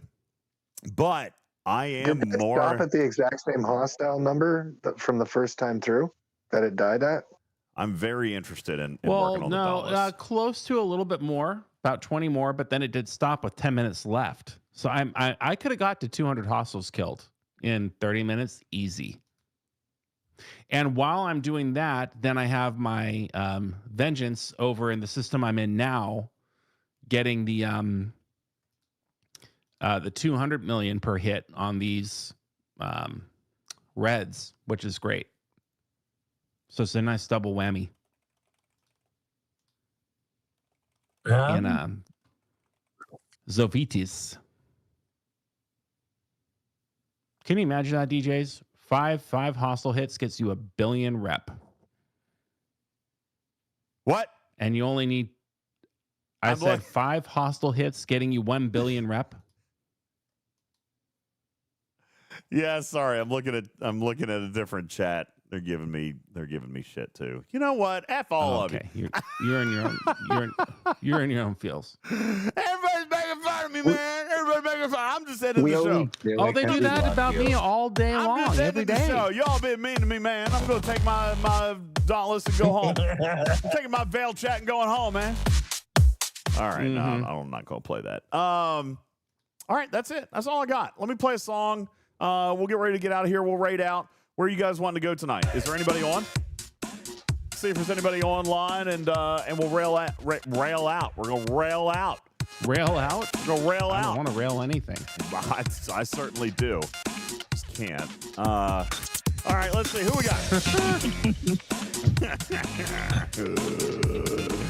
Okay, Hi-yo. we got Cree. Cree is on doing a little bit of STFC. All right, let's continue. Let's continue the STFC as we are in a very exciting ARC launch week. All right, so we'll go say hi to Cree. You guys have a wonderful night. Thank you guys all for coming in and hanging out. We'll see you tomorrow night for bonus night and get those bonus streams on down. You guys enjoy your raid out tonight. Appreciate you guys. I'm going to go hang out in I'll Vail see you Chat. all on Sunday. See you guys. Love you, man. Good night, everybody. Oh, yeah.